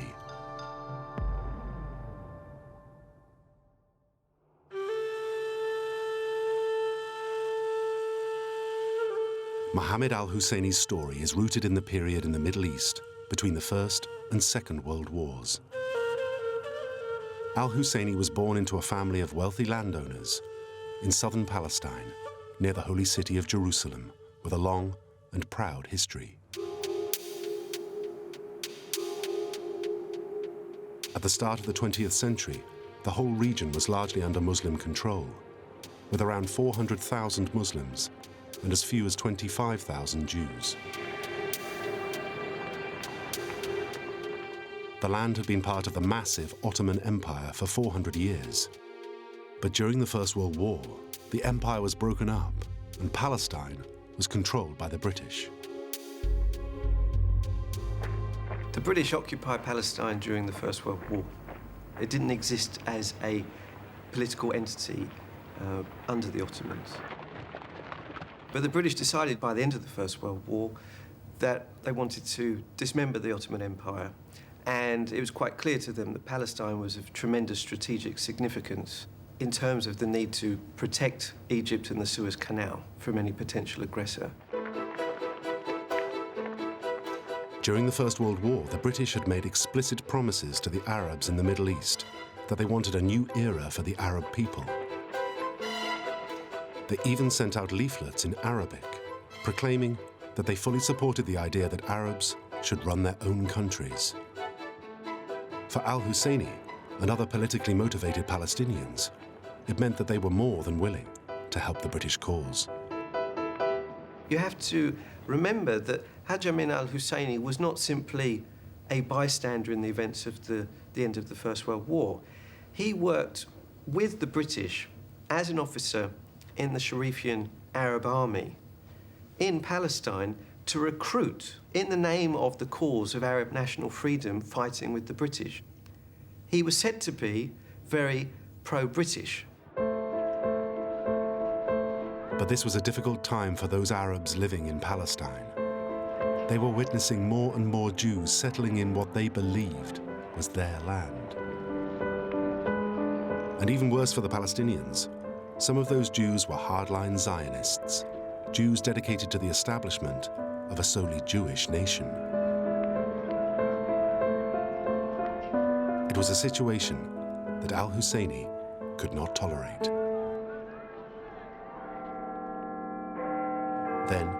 In November 1917, the British made a political move that has repercussions even today. They issued what became known as the Balfour Declaration. It stated that the British government now favored the establishment in Palestine of a homeland for the Jewish people. So in other words, the declaration supported the idea of a country for the Jews. There was no reference to Arabs at all. There's no mention of the Palestinian Arabs in the Balfour Declaration. They're simply referred to as existing non-Jewish communities. The reason for that is that British Middle East specialists, Orientalists of the period, didn't think that there was an actual Arab population in Palestine. They simply saw them as a degenerate bunch of mixed races, the terminology that was used during this period. They didn't see that this was a cohesive community in any sense. For al-Husseini, the Balfour Declaration was devastating news. And it was this that would cause him to set out on the path that would ultimately lead him to collaborate with the Nazis. He wasn't prepared to stand by and see his homeland simply given away by the British. He decided to fight. During the Muslim festival of Nebi Musa in Jerusalem, an anti-Jewish riot broke out in protest at the Balfour Declaration.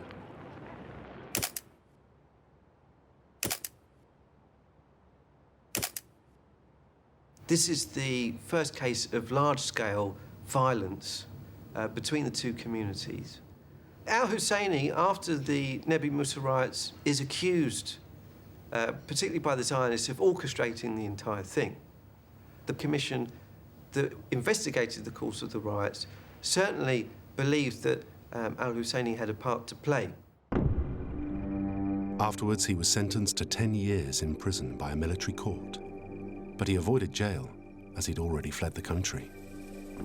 This figures as part of a larger narrative that he's a troublemaker, that the Palestinian Arabs would have been okay with Zionism if it wasn't for these extreme Palestinian Arab nationalist leaders like al-Husseini, who throughout the mandate continually drive them towards extremism and violence against the Zionists. Then in July 1920, the British made a move that would give al-Husseini hope. They appointed their first High Commissioner to Palestine, Sir Herbert Samuel. It was an interesting choice. He was a Liberal MP. He was the first Jewish member of the British cabinet. He was a high-profile politician. And during the First World War, he is the first person to submit a proposal to the British cabinet in support of the idea of the establishment of a Jewish state. Despite his Zionist credentials, Samuel went out of his way to prove to the Arabs that although he was a Jew, above all else, he was fair. So he declared an amnesty for all Palestinian Arabs who had previously been sentenced by the British military. Still in exile at this point, al-Husseini could now safely return to his homeland. Then came another event that changed al-Husseini's life. His half-brother, Kamal, died suddenly. He was the Mufti of Jerusalem, the Palestinian Muslims' spiritual leader. His funeral was a lavish occasion attended by thousands. His death left a serious power vacuum in Jerusalem. It was a situation that the British had to resolve quickly. Samuel realized that if there was any chance of creating stability in the region, then the right person had to be appointed as the Mufti's successor. Samuel wasted no time in selecting Mohammed Amin al-Husseini to fill the role. To enhance the authority of their chosen man, the British suddenly bestowed a brand new title on him. Not only would he be the Mufti of Jerusalem, he would be the Grand Mufti of Palestine. That is the spiritual leader of not only Jerusalem's Muslims, but of all Muslims in Palestine.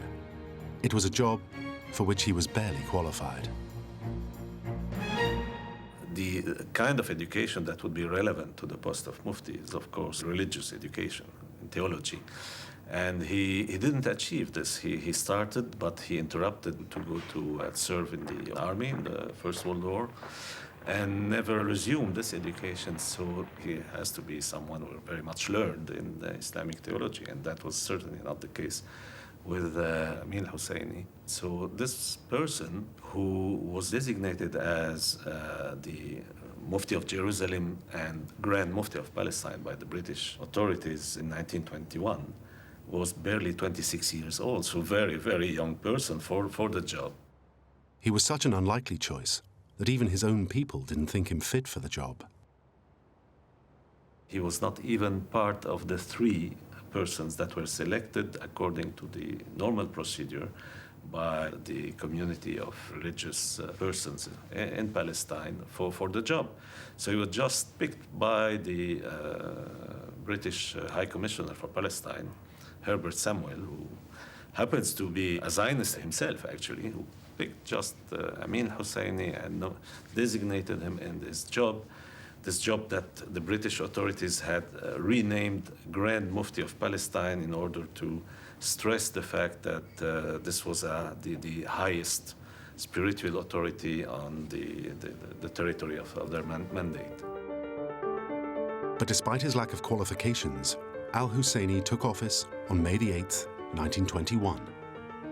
And from then onwards, his power and authority seems to keep on growing.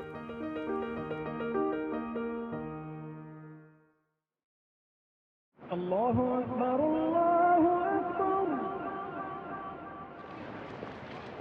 Allahu Akbar, Allah.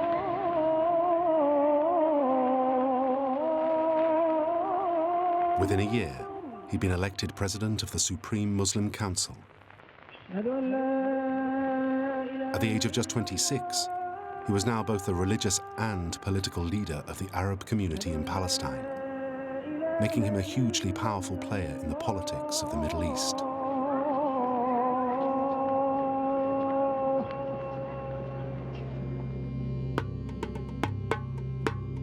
At first, what looked like a high-risk appointment initially seemed to work. Al-Husseini worked hard to keep the peace.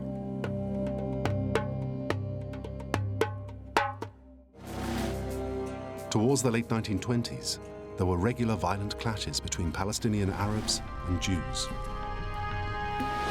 Jewish properties and even synagogues were attacked and destroyed. But the Grand Mufti was often seen attempting to restore order during the violence. Yet despite his attempts to keep the peace, there would soon be a dramatic turn of events that put him back on a collision course with the British. Those events occurred in Germany. Sie wollte eine wahrhaftige Weltanschauungspartei sein. Und zweitens, sie wollte daher kompromisslos die einzige Macht und alleinige Macht in Deutschland. By March 1933, support for Adolf Hitler was growing at an unstoppable speed. He'd risen to take total power over the country.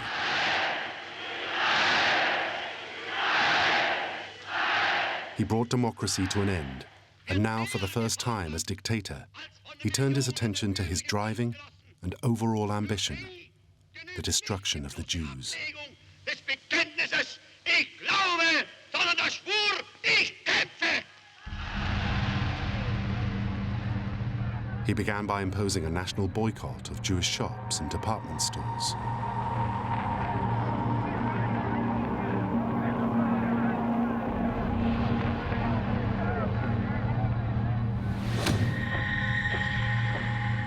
Then on the night of May the 10th, 1933, an event unseen in Europe since the Middle Ages occurred, as German students gathered in Berlin to burn books that were deemed to be Jewish. Later, Hitler introduced what became known as the Nuremberg Laws. Unser Führer, im Retter und Schöpfer, Sieg Heil! Sieg Heil! Deren Symbol Deutschland die Freiheit zurückgewonnen hat. These severely restricted job opportunities for Jews, banned sexual relations between Jews and Germans, and in many cases, stripped Jews of their citizenship.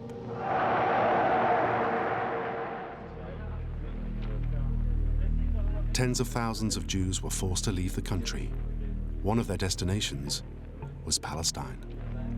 There can be no doubt that the major factor in providing the conditions for creating a Jewish state in Palestine has been the rise of Nazism to power, and concluded an agreement with the Zionist movement, which is called the Ha'avara Agreement, that is a transfer agreement, to organize the immigration of German Jews to Palestine, which is the only destination to which German Jews were allowed to move part of their belongings in the form of German goods, German products, bought and exported to Palestine. In 1933, the number of Jews in Palestine rose to 209,000. Because of the explosion of Zionist immigration in the beginning of the 1930s, this leads to, as a result, an explosion of Palestinian Arab anger and resentment. This is the real challenge for al-Husseini and other Arab leaders at the time. And as the Palestinian Arab population becomes more radicalized because of the situation in Palestine in the 1930s, by the middle of that decade, things really are clearly out of the control of the Palestinian Arab elite. By 1937, the number of Jews had risen again. The figure now stood at 396,000. But rather than the Mufti blaming the Germans for this influx, the German consul general in Palestine, Heinrich Wolf, informed the Führer that Palestinian Muslims were making sympathetic noises towards the new Nazi regime. New Jewish communities with extensive building programs were continuing to populate Palestine. But news for the Arab population was about to get even worse. In London, the British government rejected a demand made by al-Husseini and other Arab leaders for an official council, designed to give them more control over their homeland. It was a bitter blow to their hopes of establishing a group to represent the views of the wider Palestinian Arab population. The members of Parliament who rejected the proposal of a legislative council did so because of the fear that this would undermine Britain's commitment to Zionism. And there was widespread belief in the Houses of Parliament that Zionism was per se a good thing. The members of Parliament continued to believe the old narrative that European migration in the shape of Zionist migration would raise the living standards of the Palestinian Arabs, that the Zionists were civilizing the backward Orient. And that was the spark that led to the uprising. Arab leaders in Palestine now called for a general strike. It meant a total refusal to pay taxes and a countrywide strike of all Arab workers and businesses.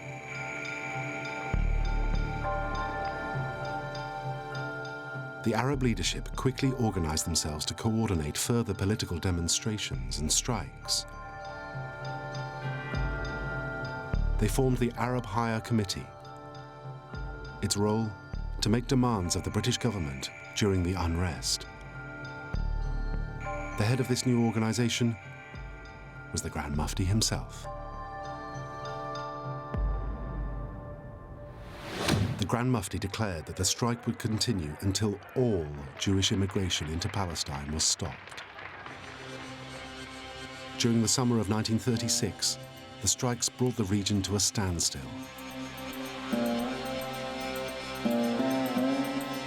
Shops and businesses were forced to close throughout Palestine. It immediately caused widespread unrest. As violence broke out, the country's infrastructure was smashed. The transport network was sabotaged. British troops were sent in to quell the rising violence. They targeted Arab gangs who were attacking Jewish communities indiscriminately.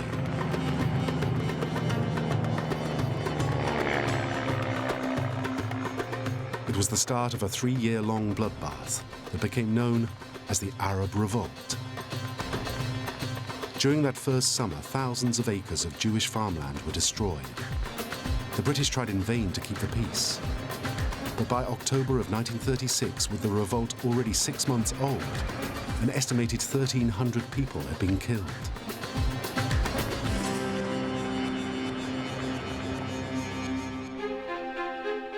The British set up and dispatched a committee to the region, known as the Peel Commission. Its task was to investigate the reasons for the clashes and to come up with solutions. But their recommendations would only make things worse for the Palestinians. The Peel Commission came to a conclusion, including a recommendation which were very clearly tailored according to the wishes of the Zionist movement. That is the partition of Palestine. That was the first clear pronouncement from a British source, official source, on the issue of partition. And of course, that was vehemently rejected by the Palestinians, including the Mufti. The new map gave the Jews their own land in the north, with the British retaining the area around Jerusalem.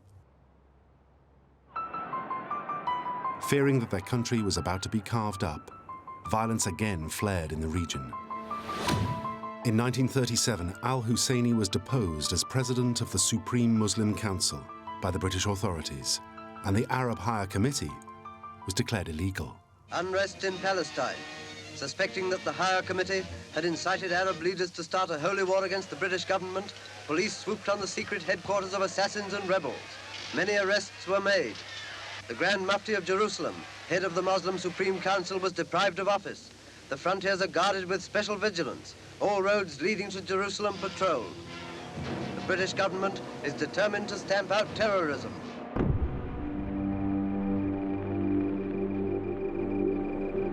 Warrants for the arrest of the leaders of the committee were issued, but the Grand Mufti escaped to the Haram, the holy area of the city, where he was untouchable by the British. After 3 months in hiding, he fled the country and began a tortuous journey that would end at the very heart of the Nazi regime.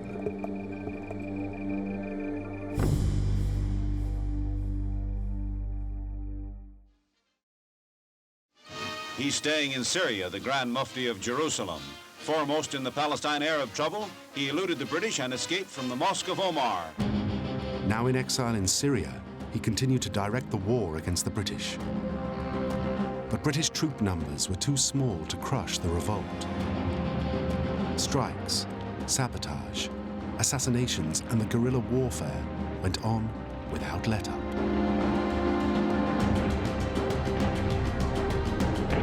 The British military presence was small in comparison to the Palestinian Arab forces.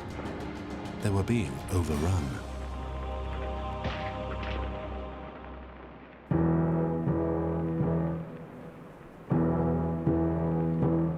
But then Prime Minister Neville Chamberlain found a new way of freeing up extra troops. He signed a deal with Hitler, giving him part of Czechoslovakia. Allegedly, this made Europe safe from the threat of war.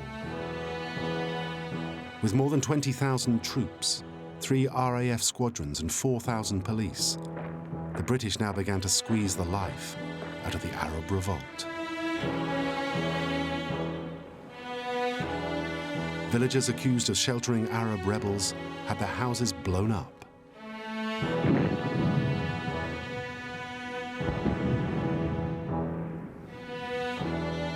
Those Arabs suspected of taking part in the fighting were killed or beaten. Thousands of men were rounded up and imprisoned in detention camps without trial. At least 112 Arabs were hanged for taking part in the rebellion. According to official figures, by the spring of 1939, when the revolt effectively ended, the British had killed more than 2,000 Arabs. The British crushed the Arab uprising, which was the most significant challenge to British imperial authority in the 1930s, and a testament to the Palestinian national movement at that time. But because of the extent of British military suppression of that revolt, and the brutality of that suppression against the Palestinian Arab people, you end up with a floundering Palestinian Arab movement after the revolt and going into the Second World War. And the movements of al-Husseini after the revolt are really a testament to that floundering of the Palestinian Arab national movement that's completely lost after the revolt and after it being crushed by the British. But then in May 1939, the British government did an amazing U-turn. With Europe now back on the verge of war, they realized that they simply did not have enough men and machines to defend the Suez Canal and the precious oil fields of Iraq and Persia, as well as fighting Arab rebels in Palestine. Arab public opinion in the Middle East needed to be appeased. So they produced a paper calling for strict limits on Jewish immigration and the creation of an independent Palestine by 1949. Here was an offer that seemed to give al-Husseini and his freedom fighters everything they'd asked for. The 1939 White Paper was seen by many Palestinian nationalists, including some radical nationalists, as a real achievement of the fight that has been waged by the Palestinians ever since the start of the revolt, the Great Revolt in 1936. It was a sharp curtailment of Jewish immigration that was going to be limited to 75,000 over the following 5 years. And also a commitment that in 10 years' time there would be an independent Palestinian state. They really saw in the White Paper the outcome of these years of struggle and the very high cost that they had to pay for that in lives and in repression and all that. This was a real chance for the Mufti to get what he wanted. Such was his hatred of the British that he dismissed their efforts to attempt to win him over. He rejected the White Paper's recommendations, and he went much further. He called for an end to the British mandate in Palestine. He wanted the British out and the creation of a single Arab state. The forces that propel him to collaborate with the Nazis were now inevitable. He had his own selfish personal ambitions above any considerations of the real interest of his people and the movement. I'm saying that because, again, many nationalist leaders of the Palestinians considered that the White Paper should have been accepted, and at the time were in favor of expressing approval of the White Paper and seeing in the White Paper a victory of the movement. Now the Grand Mufti was effectively at war with the British, and he desperately needed allies. He gave a clear indication of who they might be. Al-Husseini was quoted as saying, "What do we care who backs us, or who we align ourselves with, as long as it helps us to attain our goals? We have a common enemy, the British and the Jews."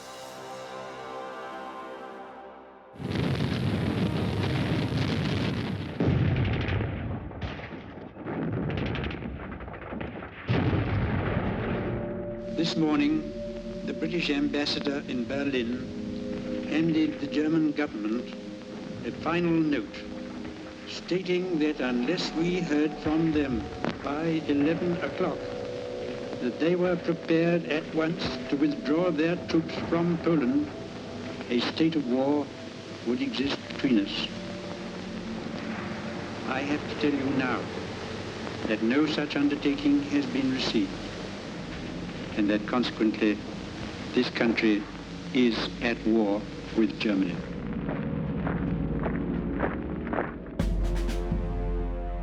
As the war began in Europe, al-Husseini's deteriorating relationship with the Syrian authorities forced him to move on from his base in Damascus. This time, he made for the Kingdom of Iraq. In Baghdad, he continued his political agitating, and in 1941 was involved in an anti-British revolt. From his base in Iraq, he issued a fatwa for a holy war against Britain.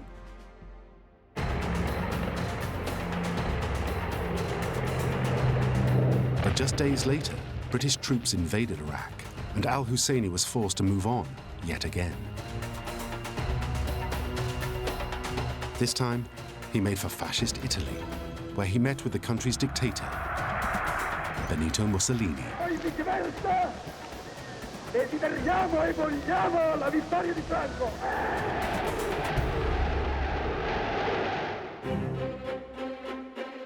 Whilst in Italy, the Grand Mufti prepared a declaration confirming his support for the Axis powers. He was officially declaring his allegiance to the Nazis and their supporters. Within days, it had been sent to the German embassy in Rome. And on the 6th of November 1941, the Grand Mufti entered Berlin for the first time to meet directly with German officials. When the Mufti arrived in 1941 in Berlin, he was, of course, greeted by many Nazi officials, especially those who were in touch already with him and in charge of operations in the Middle East, the political and strategic operations of Nazi Germany in the Middle East. But he, of course, requested to meet the Führer. He believed that his own stature meant that he had to meet in person the chief of the Nazis. The Hitler was not very much enthused about this idea of meeting a person like that. Although reluctant to meet in person with the Grand Mufti, Hitler was told by his advisors that it might be useful in convincing him to help Germany win over the Arab population of the Middle East. So on November the 28th, 1941, the Grand Mufti was ushered into a private room in Hitler's chancellery.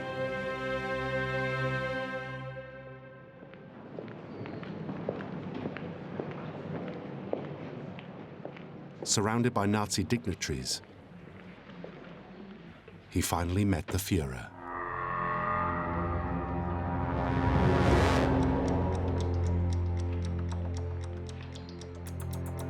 It wasn't a long meeting, but al-Husseini appeared to get what he so desperately wanted. Hitler was saying, give me some time, let us develop our military strategy, and when we'll be in the military position of dominating this part of the world, we will fulfill your desires of independence. But until then, I have political considerations, so you have to, accept my pledge, and that's it. And this was the only meeting Hitler ever gave the Mufti. The deal was pretty clear. While the Nazis stopped short of actually recognizing an independent Palestine, Hitler was planning to deal with the Jews who'd settled in the country.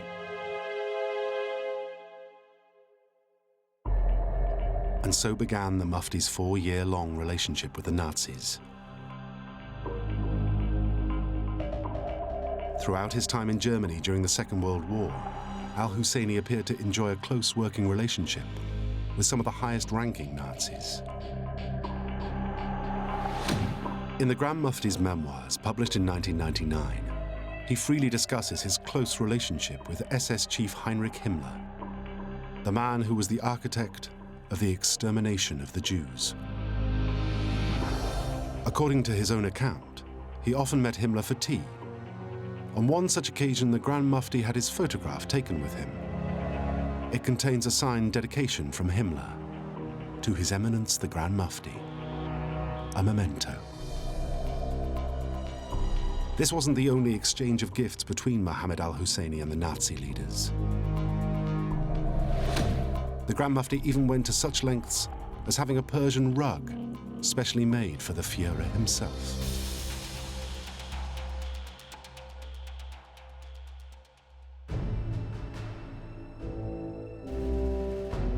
From his bureau in Berlin, he also planned a series of radio broadcasts to the Middle East. His first came in December 1941, and he continued to broadcast throughout the entire war. But then his involvement with the Nazis became deeper and darker.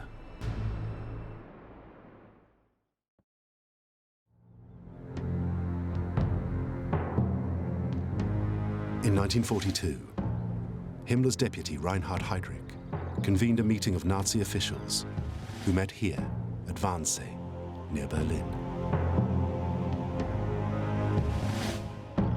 At the meeting, the Nazi hierarchy launched their project to deal with the millions of Jews in Europe. They rubber-stamped the plan which became known as the final solution to the Jewish problem.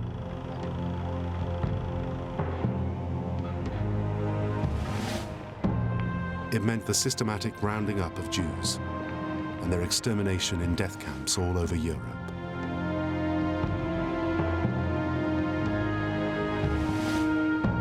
So what did the Grand Mufti really know of the Nazis' plans? The Mufti, as he himself acknowledged very clearly in his memoirs, was perfectly aware of the genocide. He was perfectly aware of the fact that the Nazis were perpetrating a genocide of European Jews.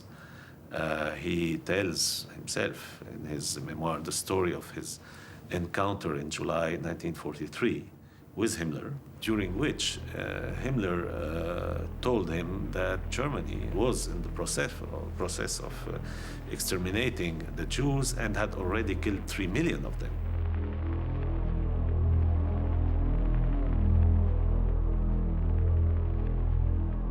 He himself recognizes that he knew. He was informed about that, at least in July 1943. Whilst there is no evidence of the Grand Mufti actively assisting Hitler's plans, he certainly did help the Nazi war effort. Über den Bergen von Bosnien. Deutsche Kampfflugzeuge zerstören die Schlupfwinkel kommunistischer Banditen.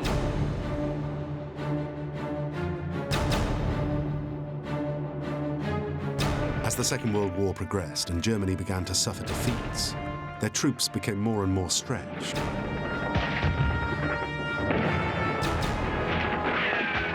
One area of conflict where there was a desperate need for military support was the Balkans. There, the communist partisans were growing in strength. The Germans needed more resources urgently, especially soldiers. One possible solution was the drafting of Bosnian Muslims. But they had been strictly forbidden by Muslim leaders from collaborating with the Nazis.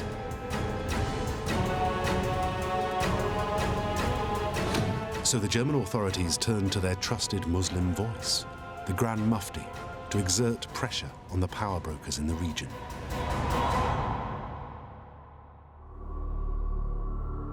In the spring of 1943, the Mufti successfully convinced Bosnian Muslims to ignore the clerics. By doing so, he played a major role in establishing a new unit of the SS, the most feared and fanatical part of the German armed forces. It was the SS that was responsible for some of the most brutal and horrendous crimes perpetrated in the whole of the war.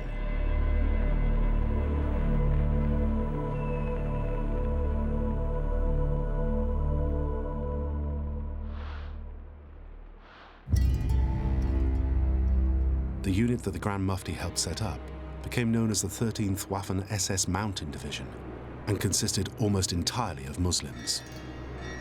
However, again, there is no evidence that this unit was actively involved in any anti-Jewish atrocities. But the Grand Mufti went further. He wrote letters to European leaders urging them not only to stop sending their Jewish citizens to Palestine, but to actively redirect them to Poland. He knew that there were concentration camps. That was publicly known. And therefore, he was advocating that the Jews be sent to concentration camps instead of being sent to Palestine. So we can see here the qualitative difference between a Palestinian national leader who would say to any governments, don't send your Jews to Palestine. That's one thing. And a Palestinian leader would say, don't send your Jews to Palestine, but send them to Poland in concentration camps. So here you move from what could be seen as a legitimate national position or nationalist position into a criminal statement. And indeed, the Mufti had a very abject role during those years. There's no way, therefore, one can excuse him for that or find any justification. The Mufti's justification was probably to get help in his efforts to attack the British in his homeland. He asked the Nazi hierarchy to organize sabotage missions against the Allies in the Middle East. His requests met with some success. Teams of saboteurs were parachuted into Iraq, Jordan, and Palestine, where they targeted Allied facilities such as telephone lines, pipelines, bridges, and railways. But when he asked the German Air Command to carry out bigger raids along the Palestine coast and on Tel Aviv, he was less successful. Hermann Görtz, the head of the Luftwaffe, rejected the plan, saying he simply didn't have enough men and machines to divert from Europe.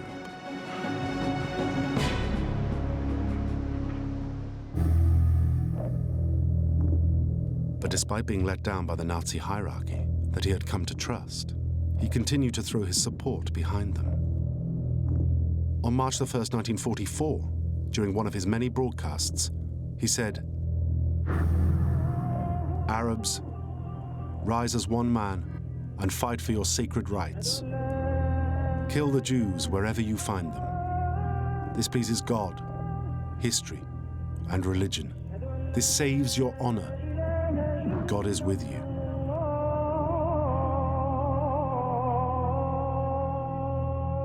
We are not here dealing with, let's say, a kind of average nationalist leader fighting for the independence of his nation, for the liberation of his nation, and willing to make some tactical compromises or alliances for that purpose. No, we are dealing with somebody who believed in a real convergence between himself and what he represented and the Nazis on the terrain of anti-Semitism. And the drive goes on. Hanover is captured, and civilians wave white handkerchiefs and line the streets to watch a victorious army rumble through to the east. As the Second World War drew to its conclusion in the spring of 1945, it became clear to the Grand Mufti that defeat for Hitler and the Nazis was only a matter of time. Al-Husseini had escaped capture before, and he was about to do it again.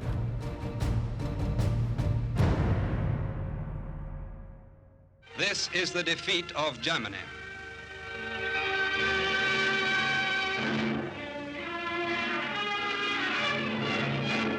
Facing Air Chief Marshal Tedder and Marshal Zhukov is a conquered German general. Keitel signs the surrender.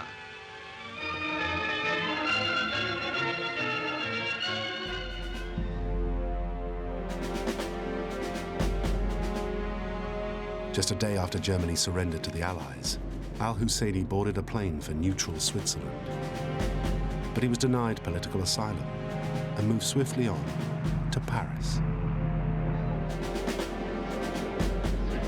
A year later, in the spring of 1946, the Grand Mufti's actions during the war were examined at the Nuremberg trials. The Mufti was not indicted as part of the Nuremberg tribunal and all that. There wasn't enough evidence accumulated against him, despite the efforts of course, the Zionist movement. The fact is that, of course, Husseini did everything I mentioned in terms of propaganda, contribution to the propaganda. He was a close collaborator of the Nazis, but he was not himself directly involved in war crimes.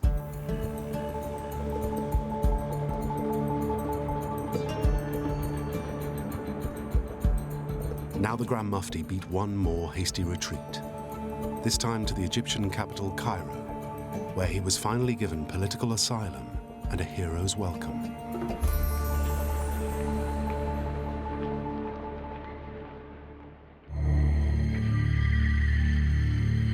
So what is one to make of the Grand Mufti of Palestine?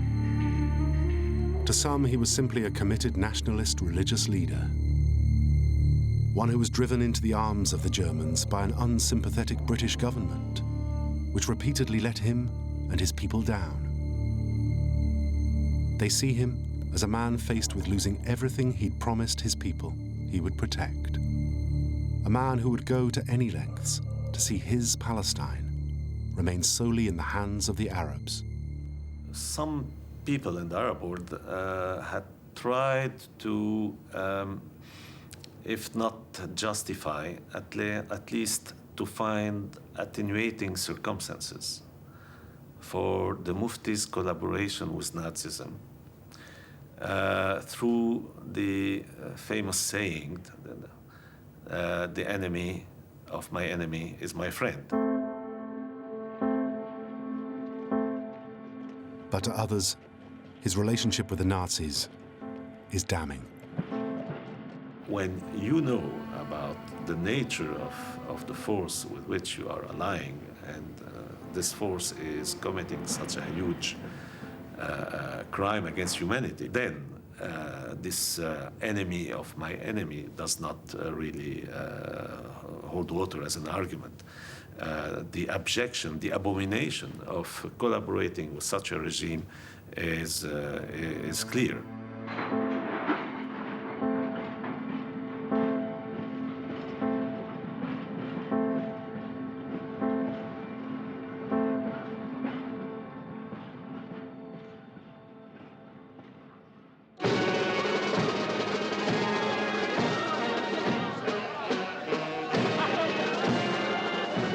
Amin al-Husseini never returned to Jerusalem after his escape in 1937. The Grand Mufti of Palestine eventually died in exile in Beirut in 1974, aged 79. His place as leader of the Palestinian Arabs was eventually taken by a relative, Mohammed Yasser Abdul Rahman al-Husseini, better known as Yasser Arafat. In August 2002, Arafat gave an interview in which he referred to Mohammed al-Husseini as a symbol of Palestinian Arab resistance. He called him simply a hero. But it's not a view shared by many.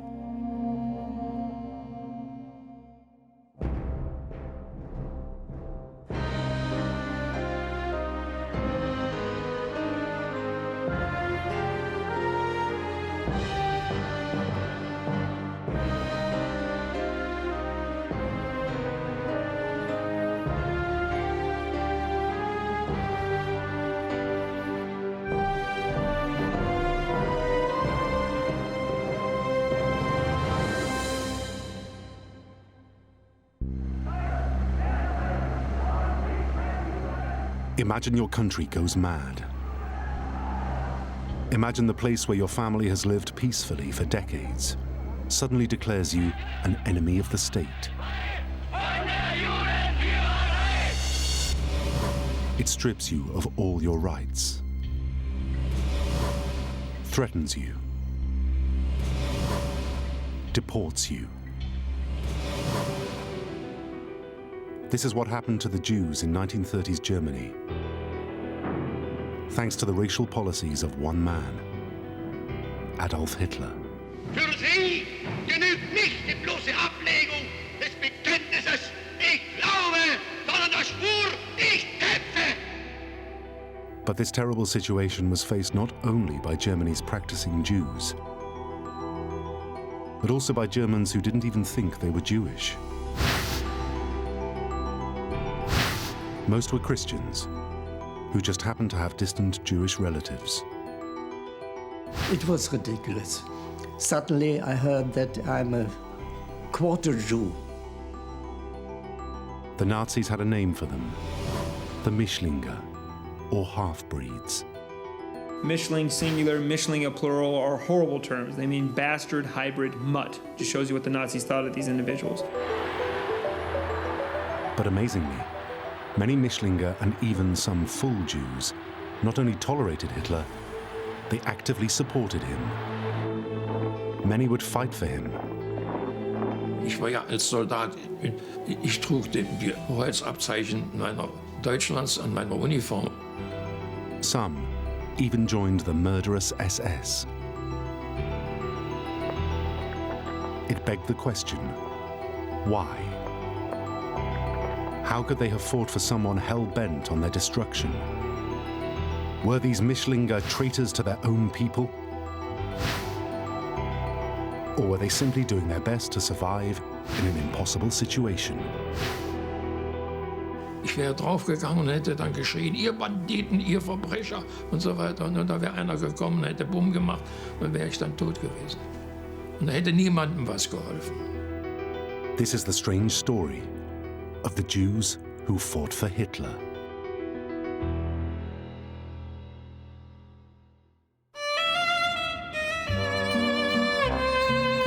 Berlin, 1933. On the streets and in the cafes, there was a new wave of optimism.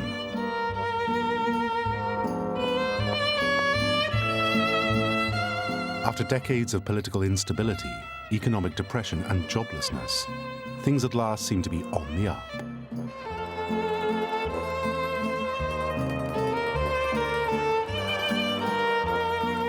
And many put it down to their new leader, Adolf Hitler. Hitler had offered the Germans hope.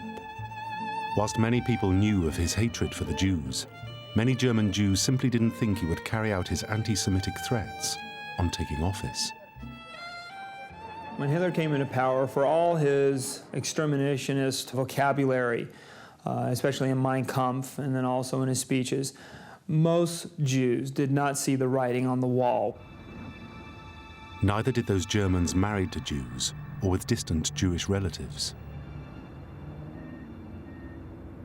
They knew it was not good to be Jewish. They knew that having partial Jewish descent was also something that could be problematic. But they didn't equate themselves as being Jewish and didn't think that they were in the crosshairs of Hitler's Holocaust.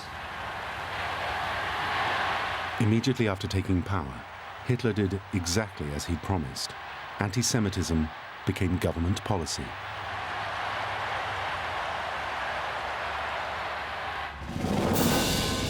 The Nazis set about removing Germany's 500,000 Jews from public life.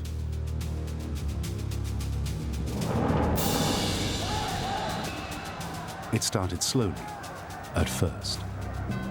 Jewish-owned shops and businesses were boycotted. They were daubed with graffiti. A Nazi Party militia turned customers away.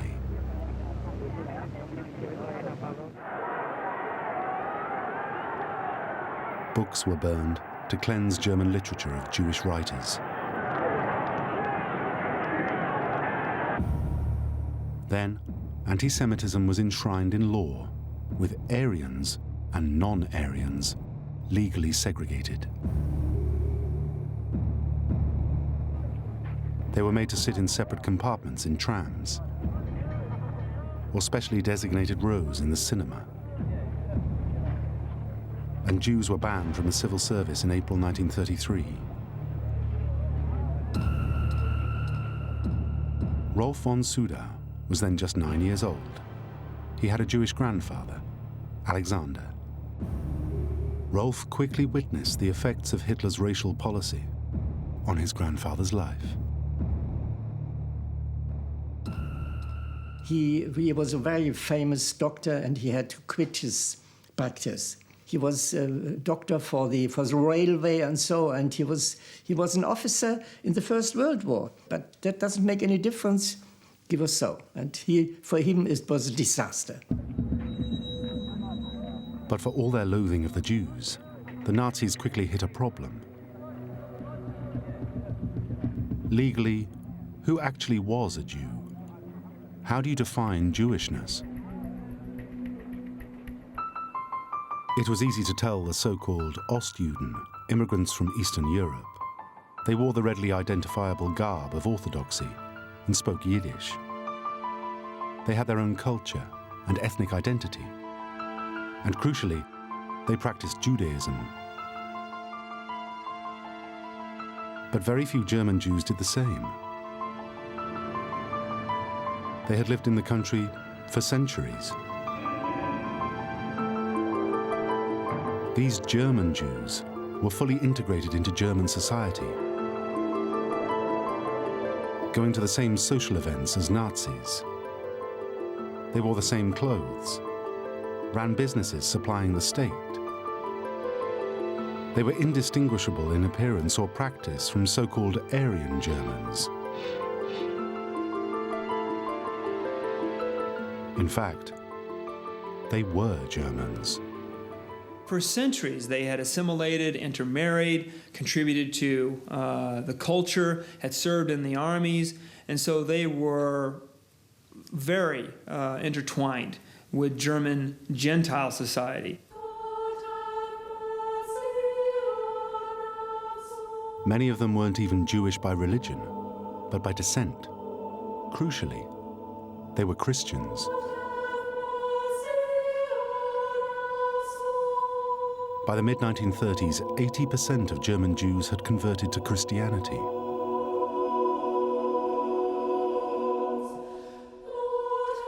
One such example was Rolf von Sudow's grandfather, Alexander. Despite having a Jewish mother, he had been raised in the Christian faith. He was not Jewish at all. He was Christian, and all his parents have married in the Christian way. Sometimes, German Jews integrated society simply for love. This is exactly what happened to Fritz Steinwasser's grandparents. Mein Großvater väterlicherseits war ein Jude und hat dann meine Großmutter kennengelernt. Naja, wie das dann so eben ist mit jungen Leuten, die haben sich verliebt und die haben dann auch geheiratet. Und dann ist der Großvater zum katholischen Glauben übergetreten. Und ich habe das nicht gewusst. Also er ist dann gläubiger Katholik geworden.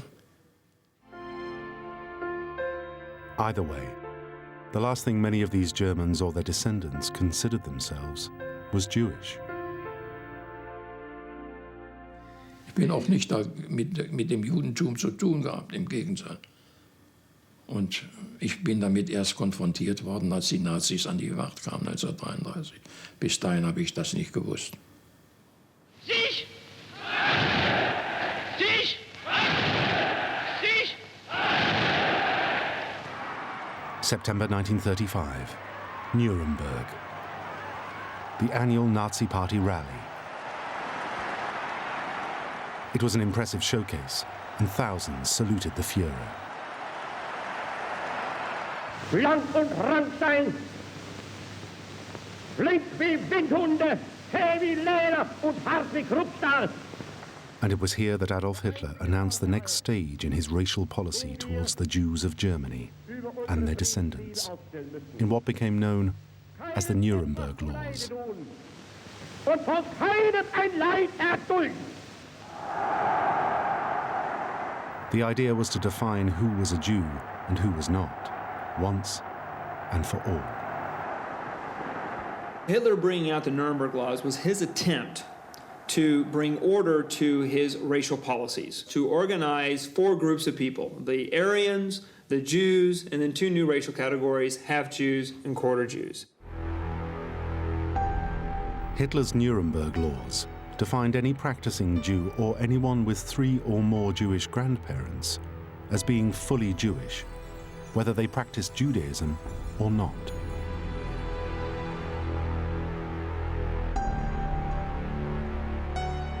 These full Jews were deprived of their citizenship, denied the right to vote, and excluded from public office.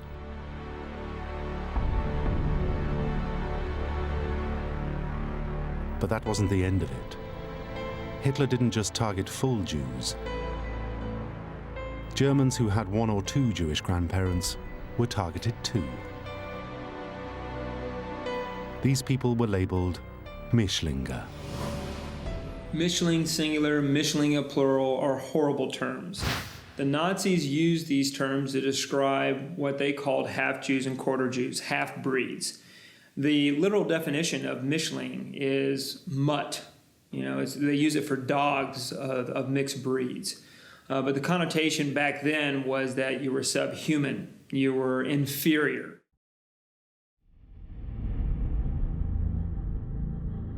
Two Jewish grandparents made you a first-degree Mischling or half-Jew. One made you a second-degree Mischling or quarter-Jew. Suddenly, this new law labeled many people with distant Jewish relatives as half or quarter Jews. Rolf von Suda was a second-degree Mischling or quarter Jew in the eyes of the law. And when I was 11 years old in 1935, suddenly I heard that I'm a quarter Jew because my grandfather was Jewish. It was ridiculous, definitely, yeah. I didn't like it. And I felt very, very bad. According to a Reich census from the late 1930s, there were over 500,000 full Jews in Germany, about 72,000 half-Jews, and 39,000 quarter Jews. Initially, persecution of these part Jews was less severe than for full Jews. They were restricted on who they could marry and had to obtain a certificate of fitness for marriage. In the race laws, half-Jews could only marry other half-Jews. Quarter Jews were allowed to marry Gentiles, but they had to get special permission. So it was all regulation of sexual behavior, you know, and if you deviated from the group that you were supposed to interact with, you could be brought up on the charge of Rassenschande, racial defilement. So if you were a half-Jew and you slept with a Gentile, you could be brought up on trial and sent to jail.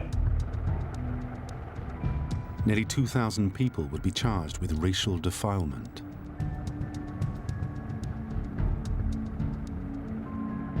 Meanwhile, half and quarter Jews instantly witnessed how their new status affected their lives. The thing I never forget, why I was playing football with a boy just opposite the house of my grandfather. Suddenly, at the end of the play, the mother of him, she says, do you have to play with a Jewish boy? And it was the first time that I know that people knew about me now, and it was terrible. Fritz Steinwasser and his brother Willi were labeled quarter Jews. They saw how a family could be torn apart. Naja, wir waren 15, 16 Jahre alt. So wie das dann die Mutter gesagt hat, die Tante gegrüßt, wenn wir sie getroffen haben. Und dann hat sie eines Tages gesagt, ihr braucht mich nicht zu grüßen, ihr Bengel, ihr Judenbengel, ich will mit euch nichts zu tun haben. This sudden hardening in their day-to-day lives now left all categories of German Jews with a stark choice, whether to stay or quietly leave.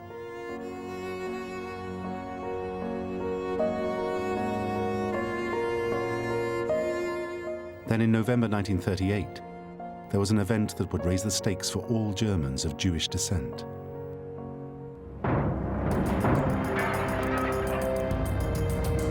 An orgy of Nazi-sponsored anti-Semitic violence erupted on Germany's streets.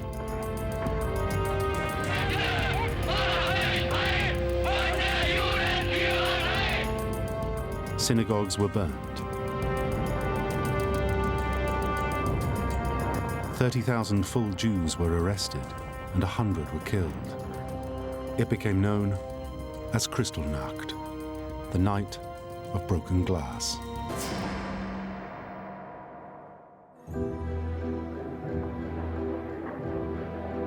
Thousands of full Jews and some Mischlinge chose to leave, but for many, this was simply out of the question. These people were patriots through and through. And so it was very hard to ask these people who were German to leave Germany when that's all they knew and all they loved. One example of a full Jew who opted to stay was Edgar Jacobi. Jacobi had volunteered for service in World War I, where he won the Iron Cross. He then worked as a film director in Hollywood in the 1930s, before returning to Germany and meeting his Aryan wife. To marry her, he had to falsify his papers.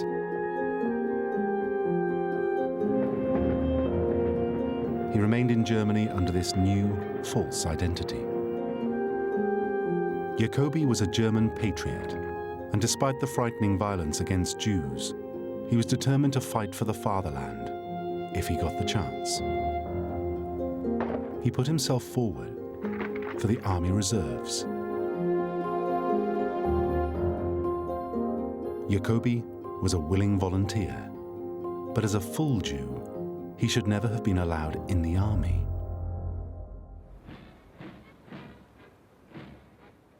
At this stage, half-Jews and quarter-Jews, on the other hand, were still allowed to serve the fatherland in the military. As a result, they were safe from persecution for the time being, especially as Adolf Hitler needed them.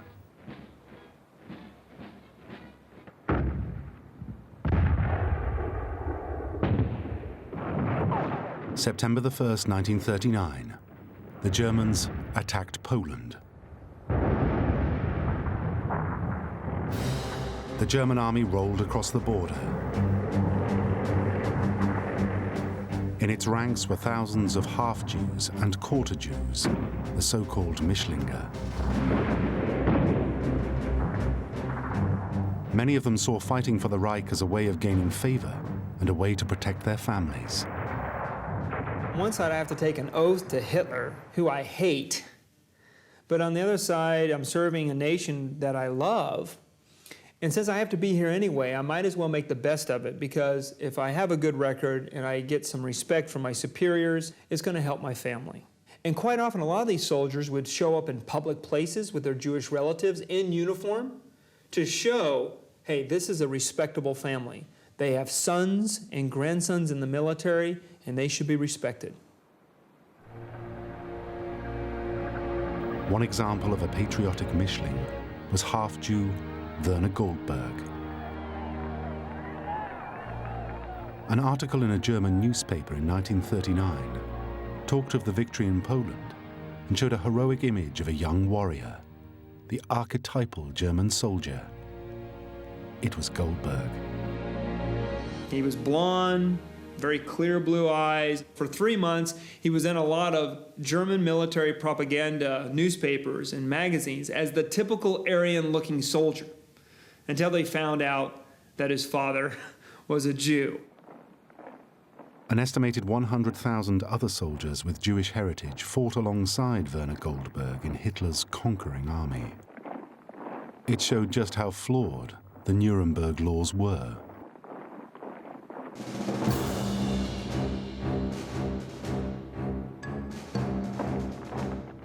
It wasn't just lesser ranks who were compromised by the Nuremberg laws.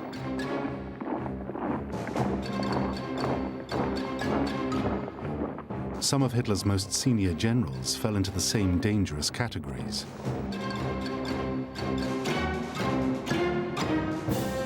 Three of Hermann Göring's top Luftwaffe officers were Mischlinge,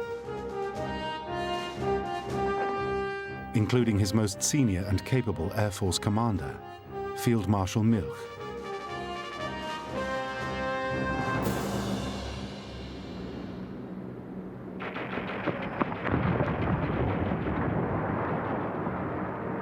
Milch had overseen the development and re-equipping of the Luftwaffe and built it into the modern and powerful force that spearheaded Hitler's blitzkrieg.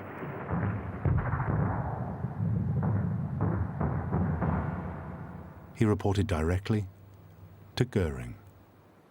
But many people have asked, how in the world does a half-Jew, Milch, become a field marshal in Hitler's military?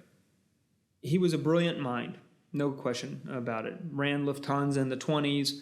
Hitler called him in to help run the Luftwaffe. He was the most prominent personality for personnel planning and production. Hitler had said in 1936 that there are two names linked with the birth of our Luftwaffe, Milch's and Göring's. Even though he was essential to the war effort, Milch was investigated by the Gestapo under the Nuremberg laws. His father, Anton Milch, was a Jew. Göring would have none of it. In his book, he decided who was a Jew and not the Nuremberg laws. When rumors were flying around about his Jewish background, his mother went to the officials and said, my Jewish husband, Anton Milch, is actually not the father of my 6 children. It's my Aryan lover, who happens to be my uncle, and by the way, he's dead. Göring encouraged Milch's mother to sign an affidavit confirming that her Aryan uncle had fathered her children. He personally took it to Hitler, and Milch was declared of pure Aryan ascent. And with a stroke of Hitler's pen, he was quote-unquote Aryanized. So we see in this case that during the Third Reich, Jewish ancestry was horrible, but incest was okay. Göring had lied and reinvented the past to save Milch. But to ensure more valuable men were not investigated by the authorities, Hitler created various ways around the Nuremberg laws. There was different classifications of exemptions that Hitler would give to half-Jews and quarter-Jews to remain in the service or be promoted. The first types were just Genehmigungen, or special permissions, that allowed a person to remain in the military. The second types were also Genehmigungen, sometimes called Sondergenehmigungen, special exemptions, that allowed somebody to remain in the military and be promoted. And then there were other guys that immediately just got the straight-out Deutschbürgerlichkeitserklärungen, and these were the German blood declarations. These exemptions, like the German blood declarations, let Hitler have the pick of those men with Jewish ancestry and Aryanize them if he deemed them worthy. He often personally oversaw individual cases, and only a small proportion were ever successful.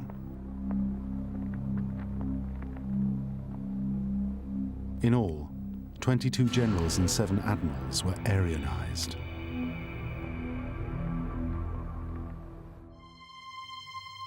They included Admiral Bernhard Roger, a quarter Jew who received a German blood declaration in 1939.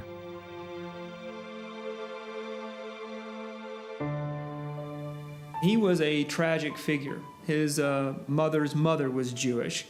He lost his wife and mother-in-law to suicide because of the Nazi persecution. He was persecuted. He was a deeply religious man. He hated the Nazis, but on the other side, he had this duty that he felt obligated to his fatherland.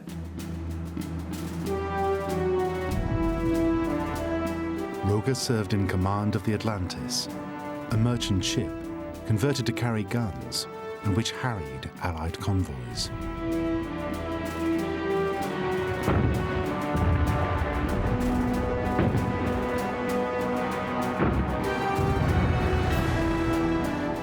Roger sank or captured almost 24 Allied ships for a combined total of over 150,000 tons of shipping.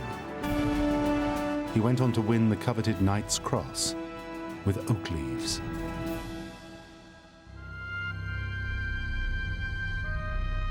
Though much harder, any common soldier stood a small chance of being Aryanized too if they won similar prestigious bravery awards.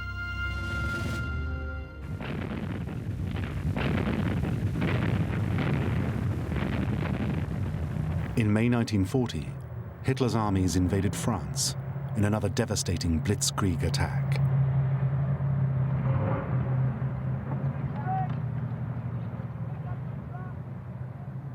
France and her allies were crushed in just over a month. It was another stunning victory. Once again, half-Jewish and quarter-Jewish soldiers fought in the ranks. Among them, quarter-Jew Fritz Steinwasser, and amazingly, Edgar Jacobi, the full Jew who'd falsified his marriage papers. He'd been called up just before the invasion. He led a company of combat cameramen and photographers.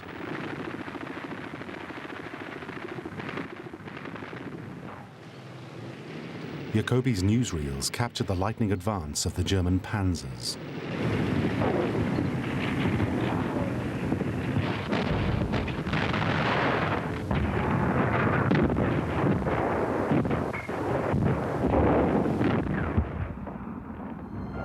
Jacobi and many other soldiers of Jewish descent fought with distinction. They hoped their loyal service would be rewarded and get them acceptance in mainstream German society. But they were wrong. Because when they returned to Germany, half-Jews, first-degree Mischlinge, were expelled from the army. Instead, they could only take up low-grade work. Werner Goldberg, the ideal German soldier, was one of them. It was a callous way to treat men who had risked their lives for their fatherland. Quarter Jews, second-degree Mischlinge, were still allowed to serve.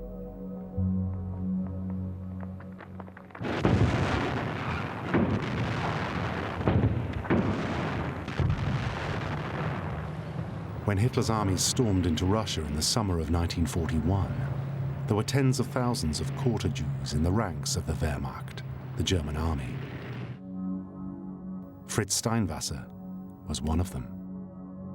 Ich war ja als Soldat, ich trug die Hoheitsabzeichen meiner Deutschlands an meiner Uniform.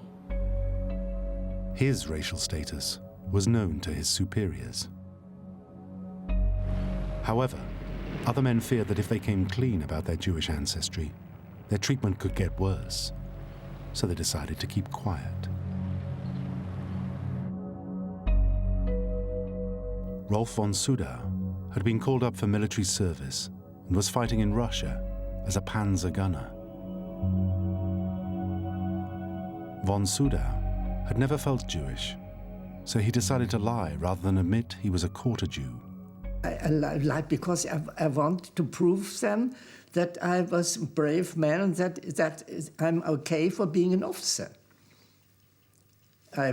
It's quite clear. Any other people would have done the same. They didn't want to do it. It's quite, yeah. I want to show them that all the mixture things and all these bad things which are told about the Mischlinge, that's not correct. However, on the eve of promotion, Rolf von Sudau would pay for his deception. He was summoned by his commanding officer. There came the major and says, Herr von Sudau, we have to speak, and you can't be that. And he knew about my documents that I'm quarter Jew. And then the whole thing was up, and I was going to prison. He was imprisoned for 21 days as a punishment for his actions. Von Sudau was demoted, but he would eventually rejoin his unit and continue to fight for Hitler.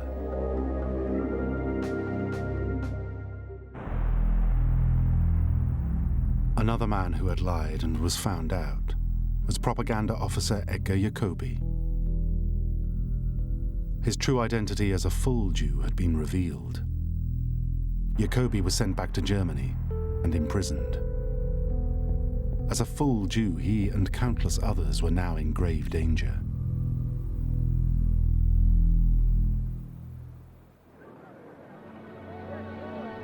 Because in the autumn of 1941, Germany's full Jews started to be deported, initially to ghettos in Eastern Europe, and then to extermination camps. The first deportations of the German Jews to the ghettos began in October of that year. These evacuations invariably meant death. The Jews were even made to pay the cost of the journey to the east. 20,000 German Jews were sent to the Łódź ghetto in Poland. 25,000 were sent to Riga in Latvia. In November 1941, many of those German Jews arriving in Riga were massacred as soon as the train arrived. In Minsk, Byelorussia, German Jews suffered a similar fate. Yet surprisingly, very few of Hitler's quarter Jewish soldiers were aware what Nazi Germany had reserved for their relatives. But Fritz Steinwasser, the quarter Jewish soldier, did chance upon a horrifying spectacle whilst serving on the front line at Dunaburg in Latvia. He was stuck in a traffic jam of advancing German vehicles when he saw the reality of the Nazi policy of genocide towards the Jews. Ich war auf der Brücke und konnte dann in dieses Gefängnis einschauen. Und dann war hier der Block des Gefängnisses und dann stand dann eine Reihe von SS-Leuten mit Peitschen und Stöcken. Und dann trieben die dann so die armen Schweine da, die armen Menschen, nackt ausgestellt, ob alt oder jung, und durch diese Gasse mit Schlägen. Und dann mussten sie sich niederknien und dann kriegten sie einen Kopfschuss.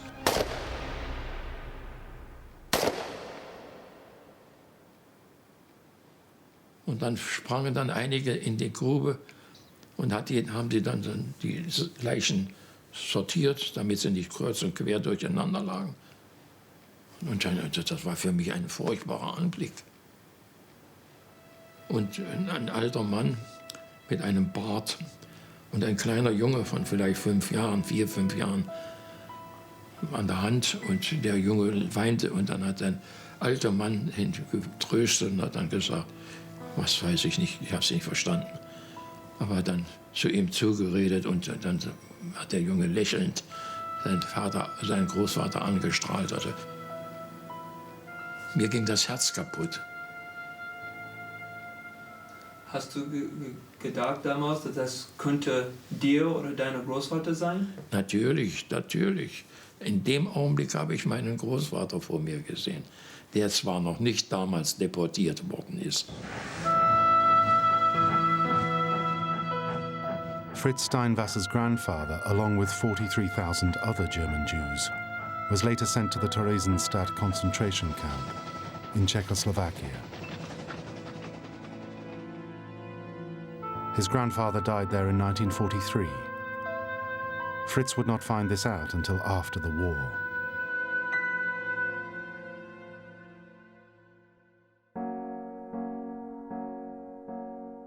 Another man who was caught up in this policy was Rolf von Sudau's grandfather. This photo is the last known picture of his grandfather alive. It shows him being led away with other Germans for evacuation. He died in a hospital a few days later. Many thousands more like them were murdered in the death camps. Despite what was happening to the Jews, and what some like Fritz Steinwasser had witnessed, they still chose to carry on fighting. Niemand kann einen rollenden Zug aufhalten alleine. Ich wäre draufgegangen und hätte dann geschrien, ihr Banditen, ihr Verbrecher und so weiter. Und da wäre einer gekommen und hätte Bumm gemacht und wäre ich dann tot gewesen. Und da hätte niemandem was geholfen. Hitler had wanted to go even further and reserve the same treatment for the half-Jews. But then he changed his mind. He granted them a last-minute reprieve. Rather than be killed in the extermination camps, many half-Jews found themselves forced to work instead for another organ of the Nazi state.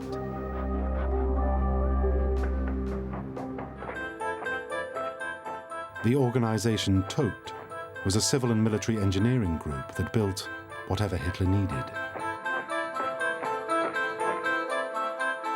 From prison camps to arms manufacture and massive engineering projects like the Atlantic Wall. Overseeing it all from 1942 was Albert Speer, Hitler's Minister for Armaments. The organization Todt numbered over 1 million men. From 1943 onwards, between 10 and 20,000 half-Jews were drafted into it.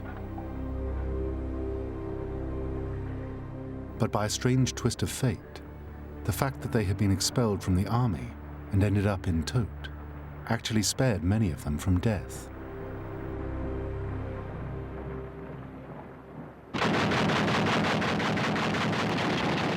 As a result, they were spared combat, especially the killing fields of the Eastern Front, where more and more Germans were being slaughtered by 1943, and where both Fritz Steinwasser and Rolf von Sudau found themselves. But a rare handful of German Jews didn't just fight. They actively embraced the most extreme expression of Nazi ideology. They joined the Waffen-SS.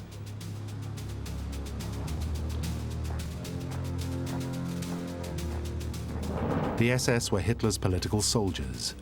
They had their own special insignia and privileges and swore blind allegiance to Hitler.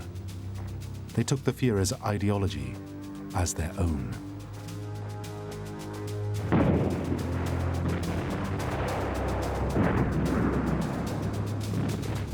The SS had a reputation as ruthless fighters who murdered prisoners and civilians in cold blood. Some death camps were guarded by the SS. So the idea that a German Jew would sign up to serve and get away with it was unthinkable. Nevertheless, that is exactly what one full Jew ended up doing.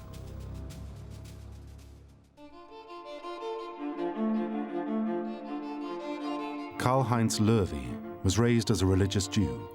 He was born in 1920 in Munich, and both his parents were ardent German patriots. To avoid the Nuremberg laws, he assumed the name Werner Grenacher and created an Aryan ancestry for himself. At the start of the war, he escaped to France. But then the Nazis caught up with him. When the Nazis came in, he felt the walls of Nazi Germany falling in on him, so he thought if he was proactive, he would be able maybe to protect himself. So with his false name, he went to a German recruiting station and said, I want to join the Wehrmacht. And the Wehrmacht said, you know, we don't have recruiting ability in foreign areas, but the Waffen-SS does. And he was sent down to the Waffen-SS office, and then he was recruited into the Waffen-SS. When he faced the medical examination, he simply lied. He claimed that his circumcision was the result of an infection, leading his comrades to jokingly call him the Jew.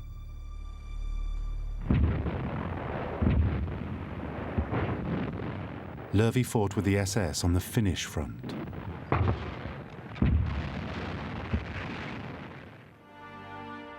Despite the daily risk of discovery, he showed exceptional bravery and was awarded the Iron Cross and prestigious Close Combat Clasp for soldiers who had fought the enemy at close quarters.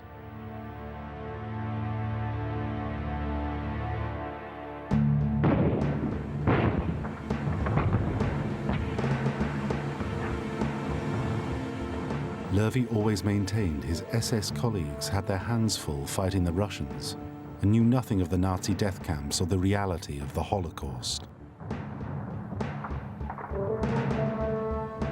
In fact, he counted them as friends. He was able to acclimate into an elite military unit that was extremely anti-Semitic and survive. And he said, you know, it's the craziest thing, Brian. On one side, I love these guys. They would do anything for me. They were elite warriors. They fought hard. But had they known I was Jewish, they would have changed on me in a second, and they would have hung me up on the first tree. So Löwy kept quiet and did what he needed to do to survive in the SS.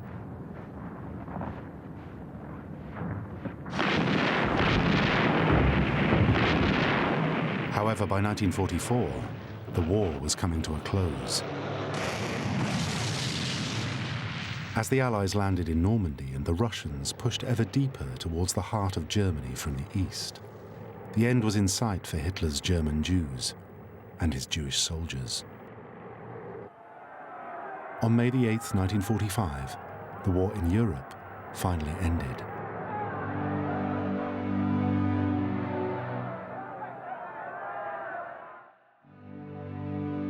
Fritz Steinwasser survived the Russian front. Rolf von Suda fought the Allies in Normandy and was also still alive.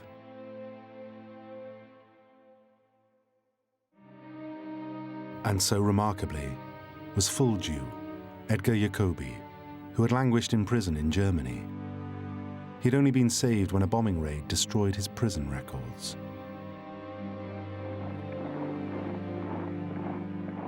By a mixture of fate, official pardons, or the choice of remaining silent, many half and quarter Jews, and even some full Jews, survived the war and avoided the fate of their relatives.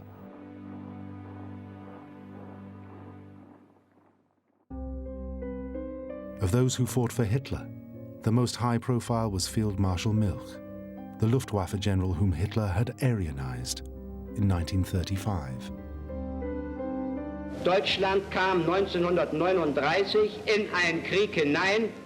Eventually, Milch stood trial at Nuremberg for his complicity in the Nazis' crimes against humanity and war crimes. He was sentenced to life at Landsberg prison, but was released after 7 years. Milch never spoke publicly about these crimes against the Jews and his own Jewish heritage. You could say he was a willing collaborator with Hitler in everything Hitler was doing. He was a criminal. He knew about forced labor going to Auschwitz. He knew about the experiments going on in Dachau, even sanctioned them. He was a horrible individual. Half-Jew Werner Goldberg, the so-called archetypal soldier who was expelled from the army in 1940, survived the war. He would save his father's life after repeated attempts to send him to Auschwitz. He's an example of many men who went to bat for their family members by going to the actual prison areas and so on to try to get their family members out. Most were unsuccessful. Werner Goldberg was successful in his case. The fact that he could demonstrate against his father's treatment in his army uniform did his case no harm. Thanks to this brave action, his father avoided the infamous death camp.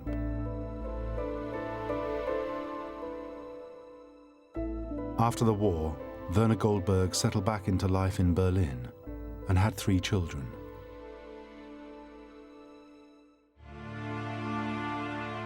Admiral Bernhard Roger, the highly decorated naval commander, also survived the war. He went on to be a high-ranking officer in the post-war West German Navy and NATO. Full Jew Karl-Heinz Löwy, who had served in the Waffen-SS, deserted German lines and surrendered to the French. He remained in Munich and died in 2001. Another man to head to Allied lines at the first opportunity was Rolf von Suda, who had surrendered to the Canadians in Normandy in 1944.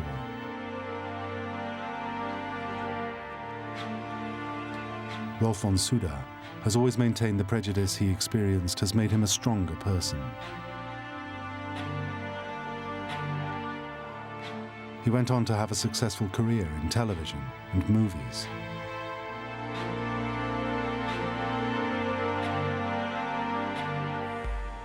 For his part, Fritz Steinwasser lost his brother in the war and was captured by the Russians. He spent several years in a prisoner of war camp before quietly returning to his life in Berlin.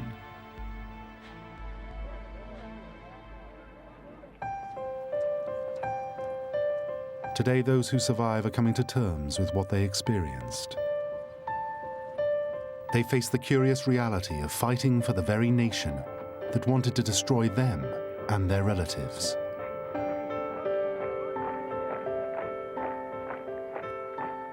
Und auch ihre Verbrechen und alles das, dafür bin ich auch selbst mit dran schuld, denn ich habe es ja mitgemacht. Obwohl ich guten Willens sagen kann, dass ich sowas nicht getan habe.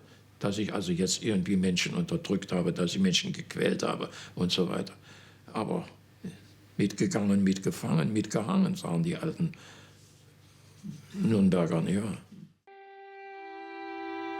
To those who think he should have done something when he saw Jews being killed in 1941, Fritz Steinwasser has this to say. Also wenn mich ein Jude fragt, warum hast du dagegen nichts unternommen? Und warum hast du zugeschaut, wie du mit deinem Volk da, und ich bin ja ein Stückchen davon, umgegangen wird? Dann würde ich ihn fragen, was er denn getan hätte in dieser Situation. These men have also had to wrestle with many awkward questions of collaboration and belonging, their relationship with Judaism, and their place in German society. Today, Fritz Steinwasser has reconciled both the past and his mixed Jewish heritage. Ich bin weder das eine noch das andere. Ich bin ein Mensch und als Mensch bin ich darum interessiert und bemüht, mit allen anderen Menschen der Erde, ob sie nun weiß oder schwarz oder gelb oder sonst wie sind, in guten Frieden zusammenzuleben. Das ist meine Devise. So where does this leave the Jews who fought for Nazi Germany? Undoubtedly, they were faced with an impossible situation created by Hitler and his policy of racial hatred. This in turn led to impossible choices, made just to live. Fighting for Germany was more often than not an attempt to save loved ones and relatives. Often, for these men, staying alive was a struggle, but they did survive, and this simple fact was a small victory for Hitler's Jewish soldiers.